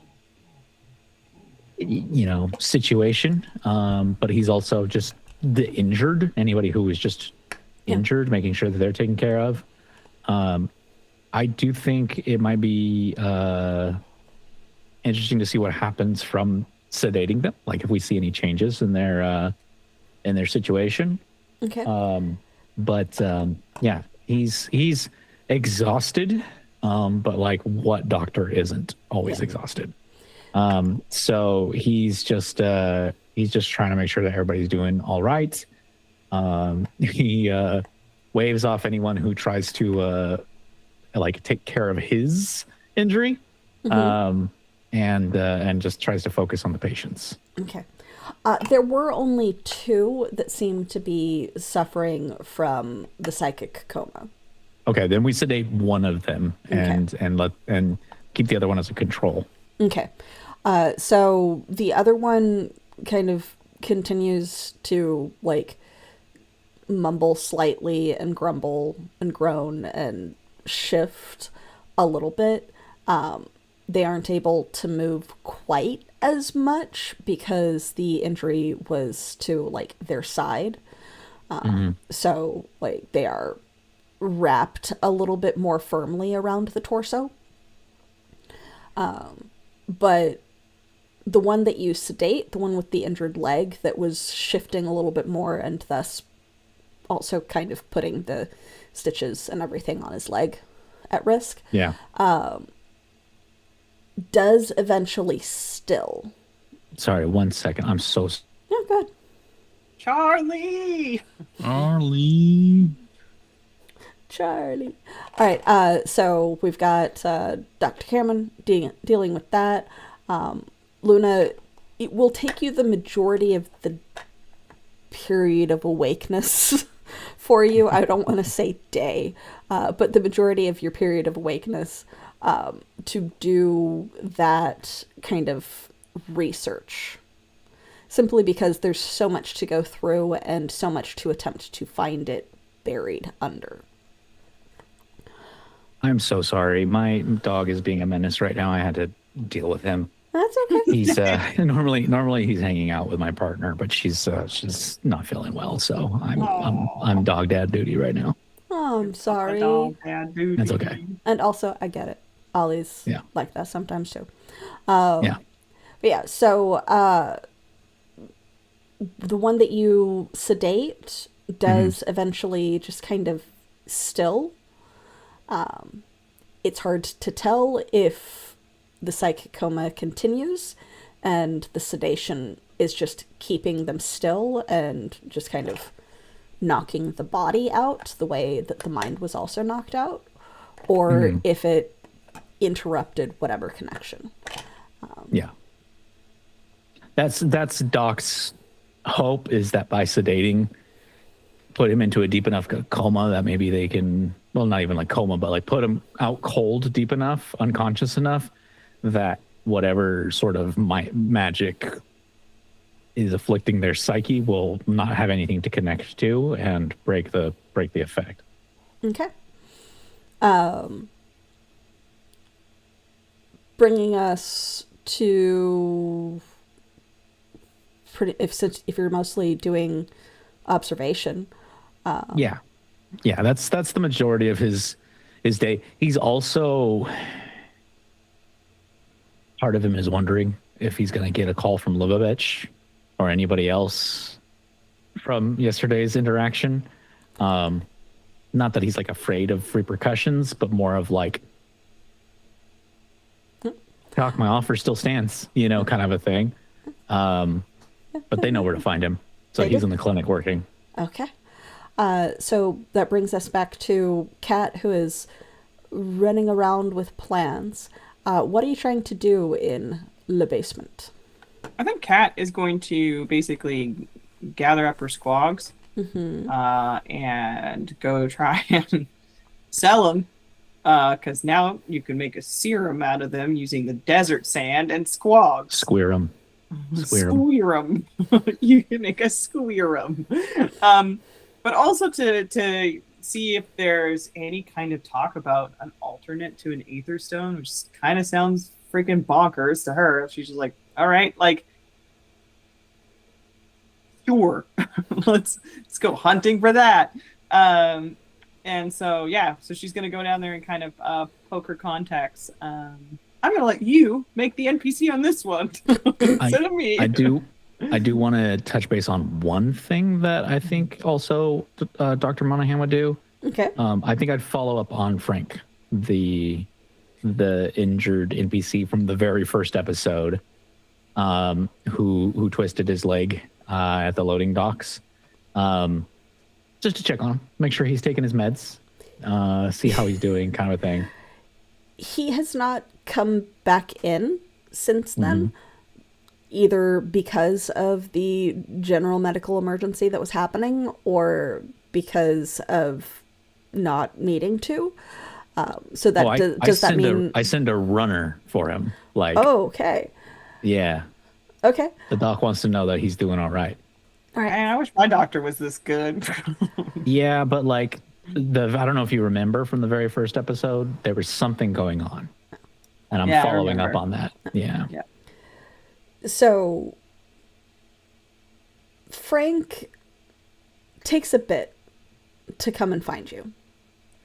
It's probably not quite close to dinner time, and you are not sure if that's so that he can use dinner as an excuse to not be there for very long.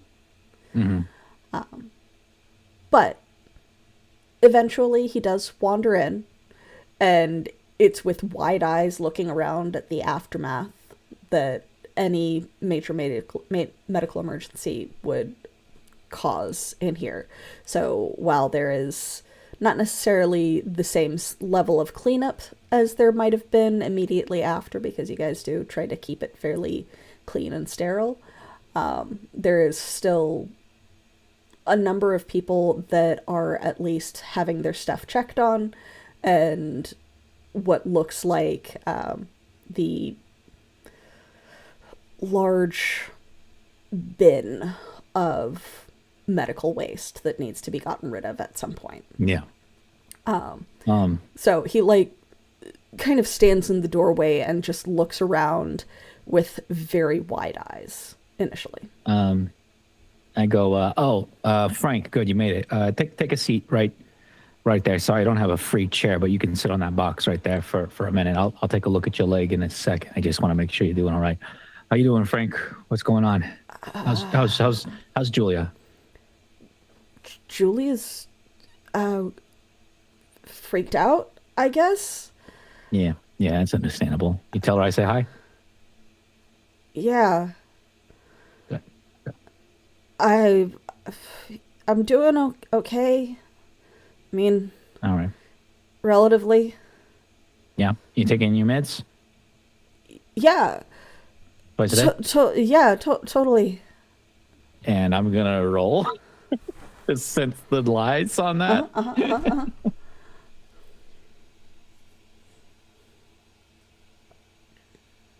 Damn, that is not a great roll. It's 10, but I am trained.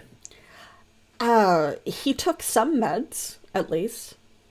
Okay. And what about the rest of them, Frank? Rest of the meds. They're for tomorrow. Where are they? At home. Frank, you bullshitting me? No. Come on, Frank. I've had a long day. Come on, just tell me what's up. I mean, I'm a doctor. No. I'm not a fucking cop. All right.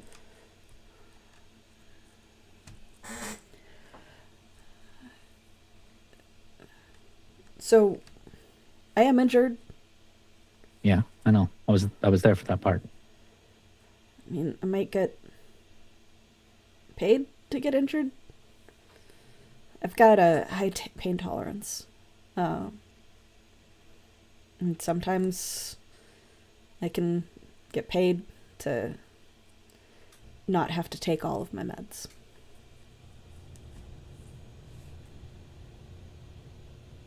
Who's paying you? A lot of people.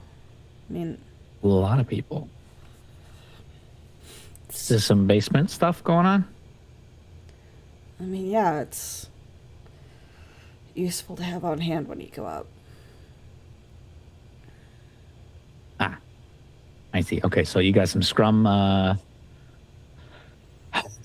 basement dwellers that are buying my meds off of you for their own use. I don't deal with anyone direct. Mm-hmm. It's just some people know they can talk to me. And it's just... I mean, I can give you a cut if you want. Is that what this is?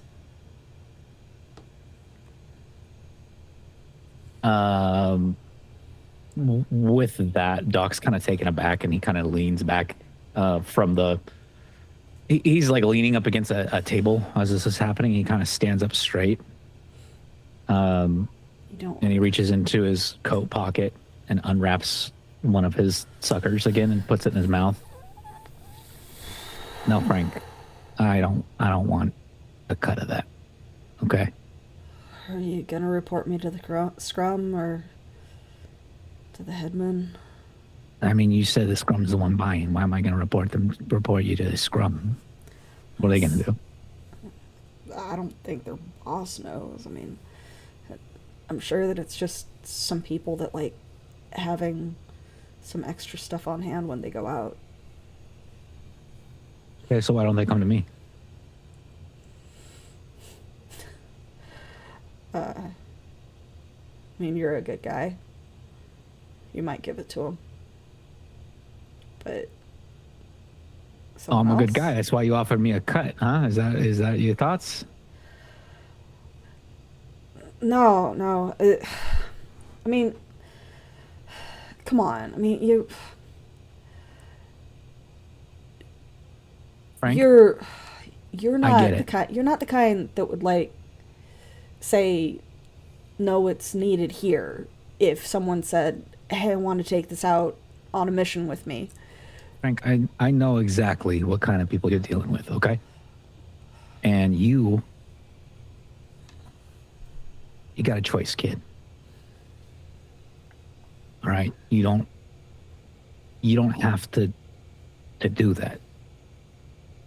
Do you need work? Are you worried about not making enough, credit? Because I need hands here at the clinic. Take a fucking look with your own eyes here. All right?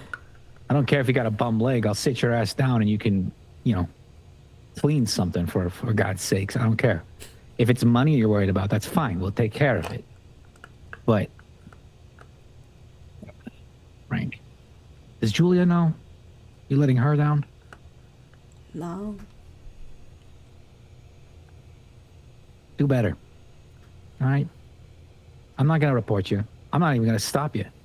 In fact, if you need more meds, you come find me and I'll give you more meds. But I trust you to do what's right. Because you know who's also a good person is you, Frank. At least that's what Julia thinks. That's what I think. I mean, you don't gotta be like that. That's like I fucking do. Come Listen, on, get out of you here. Your leg's looking good. Yeah, I'll be fine. Yeah. Bye. Take care, Frank. And he hobbles off. And Doc just kind of sits there for a moment. And he kind of leans on the table and kind of hangs his head for a minute. End scene. So in the meantime, down in the basement, you were Meanwhile, someone's working on a drug deal in the basement. looking to potentially offload some squags and see if anyone knows anything about the whole Aetherstone replacement / weird thing, or where you guys might be heading. Yeah. It's like, also, anyone seen Frank with my drugs? Like, if Doc comes up, she's like, "Yeah, Frank deals. What's so wrong about that? They put limits at the one at the clinic, man." Like, Yeah, which indeed they actually do. There's like Yeah. a limited Rationing. amount of like Yeah. medicine that can be made, so it is rationed to you get it if you need it, not as a preventative measure.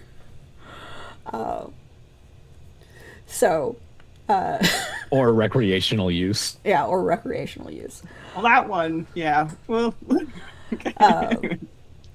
But yeah, so you're looking to offload some contraband as well as gather some information.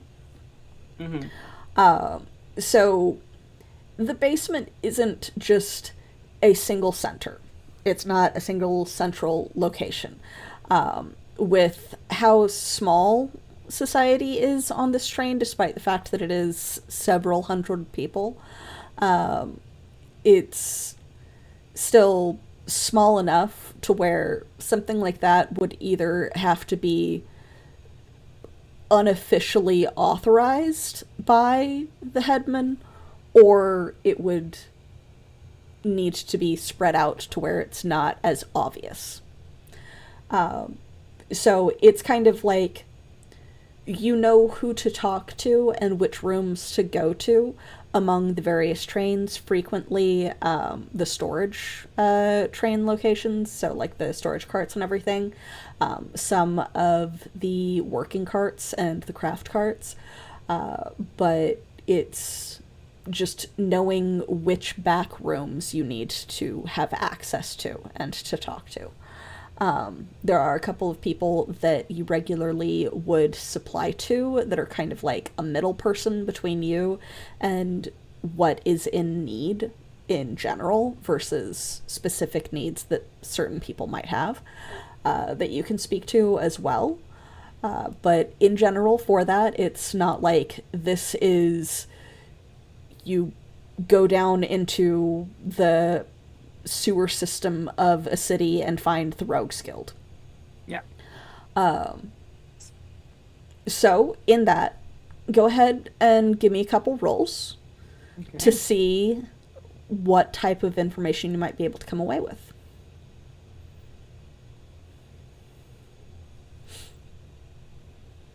I'm gonna use I'm gonna use a cipher. Okay. Which, before you use your cipher, Mm-hmm. I will remind you guys that you do have some experience points that can be used for boons. One is a cipher or an intrusion of, like, this is a single scene benefit. I would like to do that then. Two is a Oh, temporary we're done. a temporary benefit that can last for like a couple of different scenes or situations.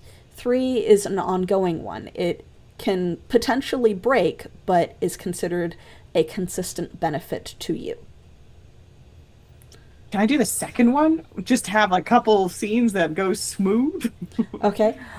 So what are you trying to find out with this ongoing boon?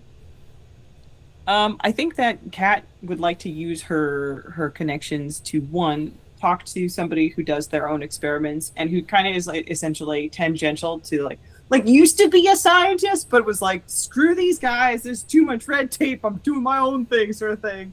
Okay. And went on their own. So that person, I want to talk to that person. Okay. And then offload essentially my squags. Okay. To that. Well, I'm gonna keep one. I might give it to Eleanor. I don't know. Okay. Undecided. All right. The second one is that Kat is also going to, I'll get to the second one after. Okay. So I feel like as she's making her way through the train, anytime she gets anywhere near where Connor is, she takes a very long way around so she cannot be seen by him at all. Okay. Okay. Yeah. So yeah, with the two, it would be a temporary boon or like a contact. So we'll call that contact that would potentially have this inside information that you wouldn't necessarily have to roll for the boon. So just a minute. Let me pull up a name. Amos. Amos? Okay. Yep. Amos. So it takes a little bit of winding because Amos, while they had been one No, of... not Amos. No, it sounds too much like a butthole, I guess. yeah, kind of. I'm Okay, sorry. okay, I'm not hard of hearing. I hear the worst possible results every time. I didn't hear it, but as soon as you made a face, I was like, no, I hear it. Yeah, sorry. Especially with the way the Google Stylus. Translate works. Stylus. I want Silas. to call him Sphincter. Yeah. Sir. Silas. Silas. Okay. Mr. Hole. No. Like as in complete. No. With a W. No. Silas Hole. No.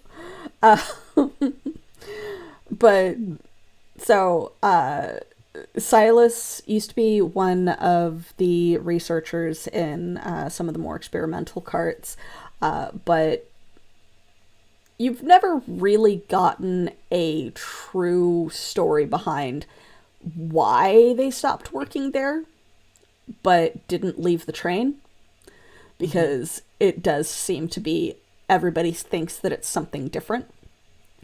But they've continued doing their experiments and studies while also assisting with some of the more crafting areas and forging areas of the train. Has his own back room of the crafters area and everything to do his own work in. Offers you a seat while still in the middle of boiling something that you're not sure what it is, in a set of beakers. Just a minute. The perfect cup of coffee. Oh, The perfect Sorry. cup of coffee. You've just got to get it to the exact right temperature and no bitterness. Yes, what? are you gonna share some of that? Yes, of course. Poor host. You came to visit. And then, like, splits it between two cups, hands it to you, doesn't add anything to it, and just, like, takes a delicate sip. They never make it right in any of the canteens. No, they really don't. Cat like puts down her cup without taking a sip, and then pulls out the squog and puts it on the little box that she had that she shoved the squog into. He puts it on the table. He's just It's just kind of croak screams at him. he's like, I brought you this. Hey, listen. So I was talking to Eleanor from upstairs. I don't know if you know Eleanor. Yes, overworks herself constantly. Yeah, yeah. So they said it takes I don't know what kind of science they're doing, if there's a 24-hour experiment for a color change, which sounds absolutely bonkers. But they said this little guy, and the something that he produces maybe equals some sort of serum, a desert serum. If you mix it with the sand. Oh, And he looks really irritated for... Yes, of course, the mic cut out during the scream. Of course. But... so he looks really, really pissed off for a solid second when you say that. Which part? You mention the squog and a serum and dust. And he goes... That was my theory. Oh. And what theory was that, actually? Just theory. So there are those, like myself, that believe that the desert that we pass around the 10th month during our normal route has blown off waste from that strange city that has located itself on top of a vein of Aetherstone, and that either the sands there are infected with it or a product of it. Whiskey. And if we can derive that, because it doesn't float, and we aren't sure if it creates that aether sickness. If we could refine it to use for power, think of the lives that could be saved. Do I know that people get sick from aether? Is that a common knowledge? Kind of. Yeah. Okay. I feel like when we first discussed it, like it was like our fantasy of like equivalent to like black lung. Yeah. Oh, Like, yeah. it's like- Okay. Like Then it's a thing, but it's like it's one of those things you hope you just don't get if you work Yeah. a lot with it, you know? Yeah. Got it. Yeah. Okay. So it's kind Sorry, of like keep how easy it is to get. It exists. How likely you are to get from it, like living on a train near a stone, who knows? Regularly using Aether tech, who knows? It's like most common with like the trained technicians working directly with the Aether Stone. It's a syndrome. Like Okay. Yeah, I understand. Yeah, it's Sorry, Doc. yeah. So it's just kind of like, you've heard of it. You don't have it. You don't seem to be one of the people that's at high risk for it, as far as you can tell. But you also personally, based off of your character history and your character abilities, it's not something that would have really been a concern for your character. So how much your cat would have paid attention to it, that's up to you. So it's just kind of like, eh? Yeah, got it. No. Got it. Cat's like, Our lives. So many lives. And while there's still the whole floating flight thing of the train, assuming that it's safe to be around, safe to touch, safe to use, stationary homes.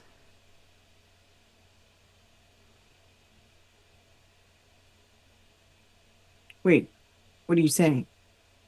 Not having to move, finding somewhere to be.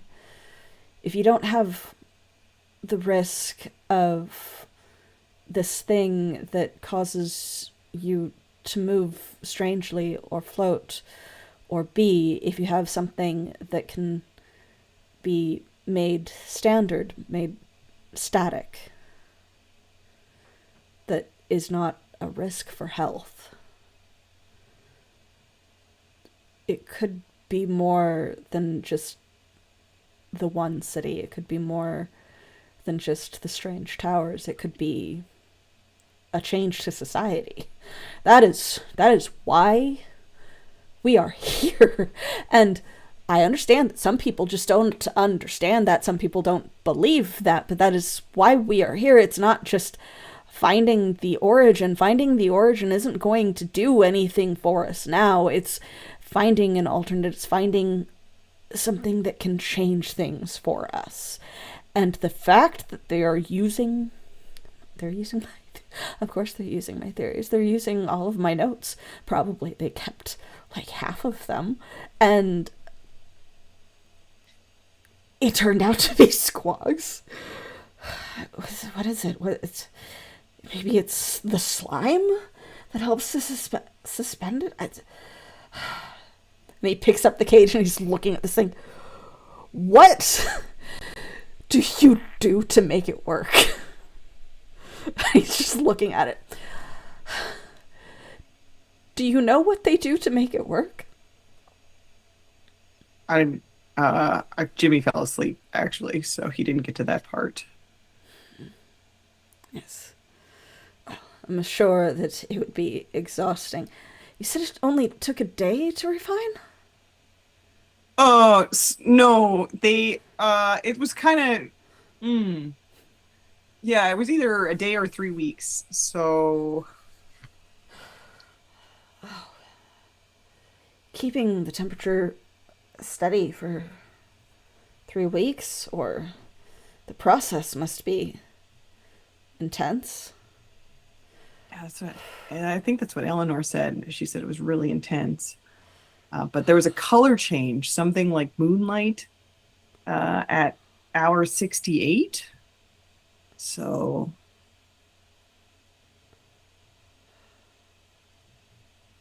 I don't.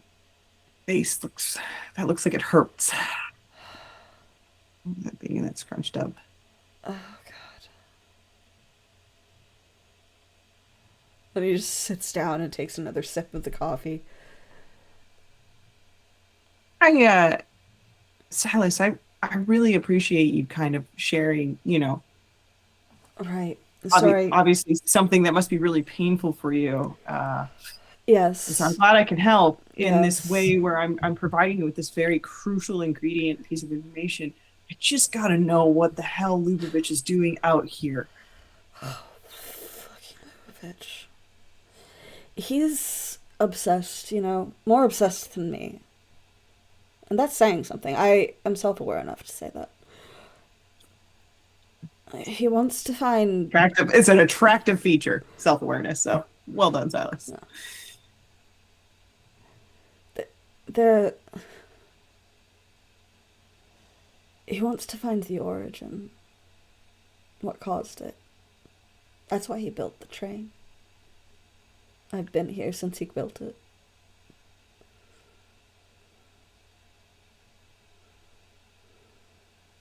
I feel like, would Kat have heard this before?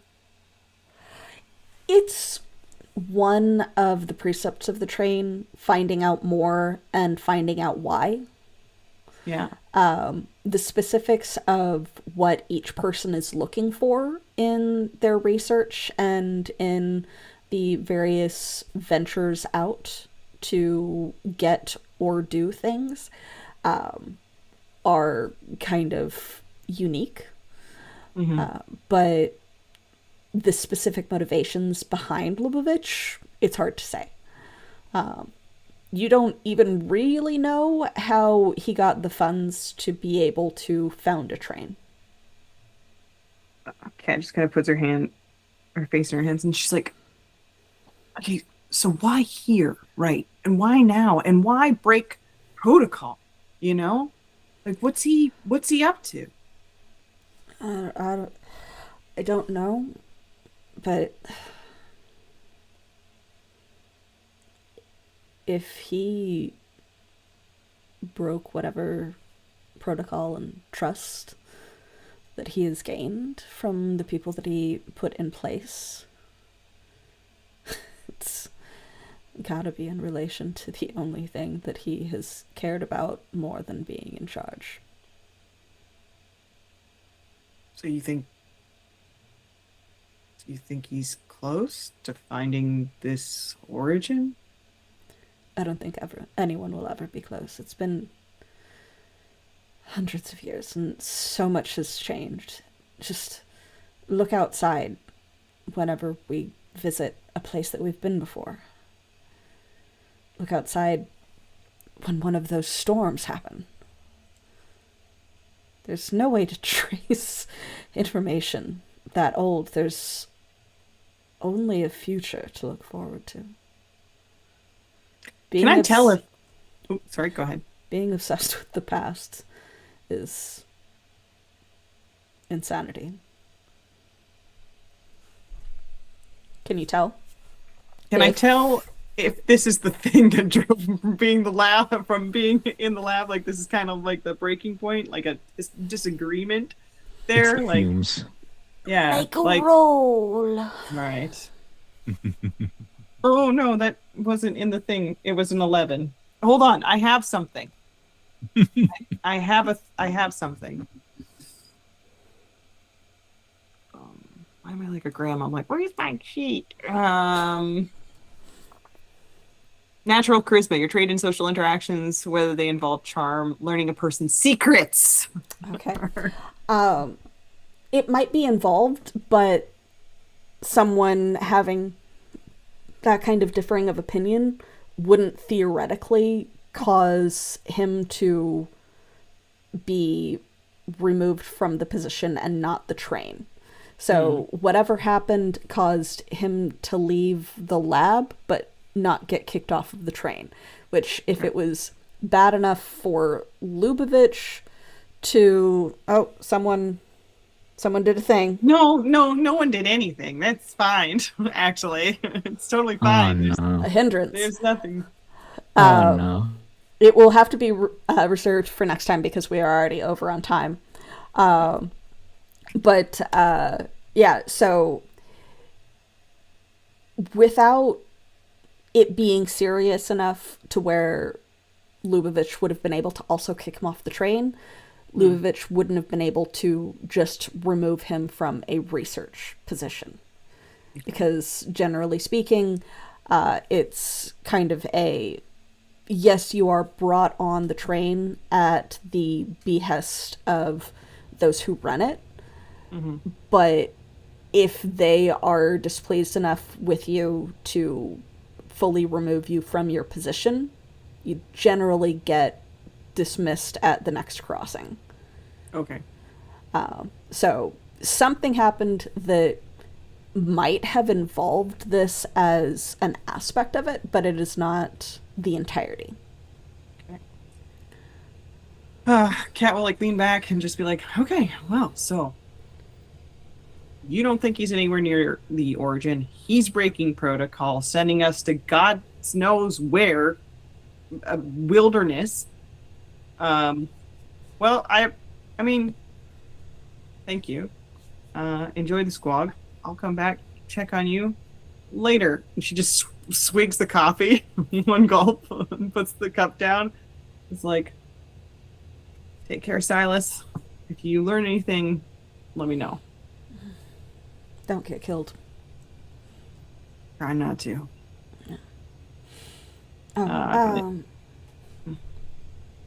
If you happen to find any good salt, like good refined salt, trade or location, it would be very good for one of the experiments that I'm running. And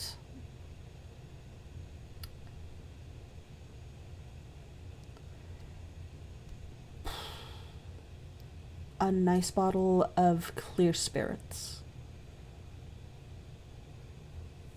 Cat's on it. Thank you. I don't like Oh, going... sorry. Sea or iodized? Salt. I need to raise the salinity of a solution, so either works. I just don't want too many excess minerals in it. Iodized. Got it. All right. See you later, Doc. Or not Doc, sorry. Wrong guy. See you later, Silas. Yes. Right. So with that, we are actually going to call it for the night because we are almost 30 minutes over our normal time. God. Yeah. But yes, so we'll call that a glitch of the Twitch because we had that little bit of an interruption. But yes, so thank you so much, and we will pick up around there next time with some information gleaned by each of the characters, and the Screaming Forest at least a decent ways behind them. Yeah, Twitch always twitching. I'm going to see if there is anyone to raid while we go around and do our outro. Let's start with Nikki, since we were just with guys. My name's Nikki. I typically stream on a Twitch channel called Nikki Nerds Out. It is currently on hiatus. It is never, ever, never, coming back. I'm never. Hiatus, never ending. Guys, that's what I've decided. Anyways, over to Rev. What? Nikki's coming back. Don't worry, guys. If not, you can find her on Mondays on my channel. But howdy, y'all. I'm Rev. Evie, thank you for another beautiful session. Players, thank you for all the awesome roleplay. Yeah, you can find me here on Twitch most of the week, playing various games, running my own Pathfinder, Starfinder games, hoping to dive into some Daggerheart here soon as well. Just trying to have some fun out here on the interwebs. And yeah, been a fun time tonight. I'll pass it on to a whiskey. Hi, everybody. I'm Whiskey. You find me here. That's basically all I do on Twitch. I'm just with the Altered Echo Archives. Who's to say? Who's to say? What else? Could be doing some more stuff in the future. We'll find out. But yeah, find me here. Yeah, follow me on Blue Sky for nonsense updates on when we're streaming, things like that. But yeah, kick it over to Ash. Hello, I'm Ash. I was Luna today. Next Friday, I'm going to be Juan Ferreira and or Senor Fluffington, and I say right now it's very much an or because they're not in the same place. That's here on Once Upon a Reflection, our fairy tale campaign. It's an amazing time. Our characters are that it's a miracle that a group of characters is able to do anything. Um, it's like they're playing tennis for second, trying to get second place. It's crazy. Um, Yeah. uh, And when they play tennis, the ball is the brain cell. yeah, except they lost it and they're still currently looking for it. I am also every other Sunday, I believe this Sunday, I am Val Mistforge and Imperial Wilds, who is the embodiment of going through it. This character has been going through it since birth. And frankly, with how their story's going, they'll probably be going through it even after death. But those are my 3 games that I'm playing on here. I am officially now that I've finally recovered from being tortured by a dentist, I'm going to officially start streaming again on Cyan de Grackle over on that channel I just said. I do gaming streams. My plan is to hopefully finish the first Yakuza game because I've been dying to play that, and then I also want to do Leon Side B in Resident Evil 2 because I did Claire Side A, and that was super fun. I don't know what the schedule is going to be properly since my partner's Sage's work schedule is now different than it used to be. Now he works longer, so I might be able to stream for longer in the day, but that'll depend on my energy and health. So keep an eye on the Discord for Altered Echo Archives. That's kind of where I am lurking. I don't talk a lot, but I see everything. Anyway, that's all of me right now. Evie, go! Hi, I'm Evie, also known as the Disaster GM, with a shiny new Twitch handle for my personal account, Evanescent. So you'll mostly see me here, playing various Cypher games as the GM. On random occasions, you might see me sneak into Fuzka's channel as a guest character for little guest appearances on the primary game, or possibly as like little multi-shot short series stuff. Currently I am not over there, and I am hoarding my points to try and save them from Nenner's bad rolling, and Joe's bad rolling. Both of them have very, very bad rolls. Like low rollers to the nth degree. But yes, so I'm saving my points over there. But you'll also find me in a variety of random Twitch chats, including if the friends that you see here on screen with me. So you should follow them so that you can help me tease them from Twitch chat, honestly. But yeah. You can catch me there. I might eventually stream a little bit of Zelda on my personal account. It's not like fully decided, but that's like the only video game that I play. So maybe? I don't know. We'll see. I'm also working on the character art for this game, because I need to finish the character art for all the characters. But it's a thing. Yeah, I'm tired. It's been a long week. So It's super important question for you though. Which Zelda game? Currently, the only one that I have that can connect to the computer is the Switch. So, Breath of the Wild and Tears of the Kingdom. Hell yeah. Yeah. Number one. And I am weird. I started with Tears of the Kingdom because I didn't get around to Breath of the Wild when it first came out.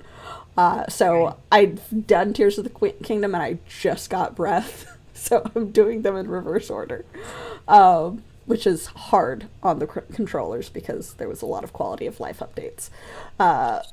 Yes.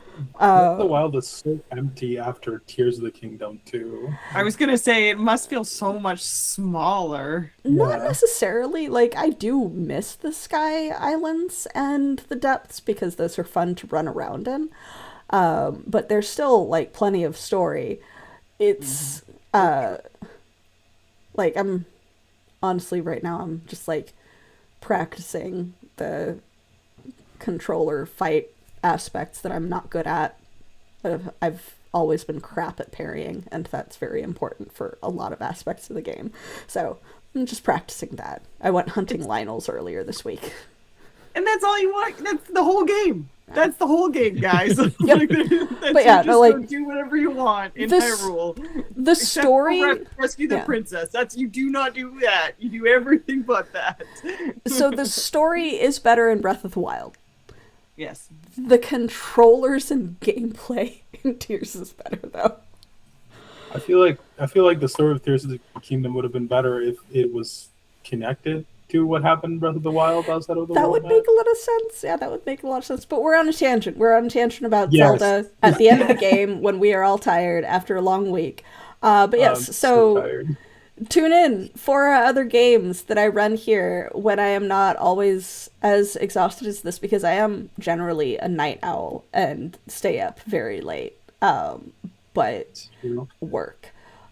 So tune in. We are going to try and raid to someone. Hopefully people stay online for more than a second, I think the last raid lasted, because they ended That's right. immediately That's right, after yeah. the raid. Immediately. So yeah, hopefully they'll stay on for a couple of seconds. Thank you so much for tuning in if you happen to stick around. And we will see you guys next time. Goodbye. Bye. We're in.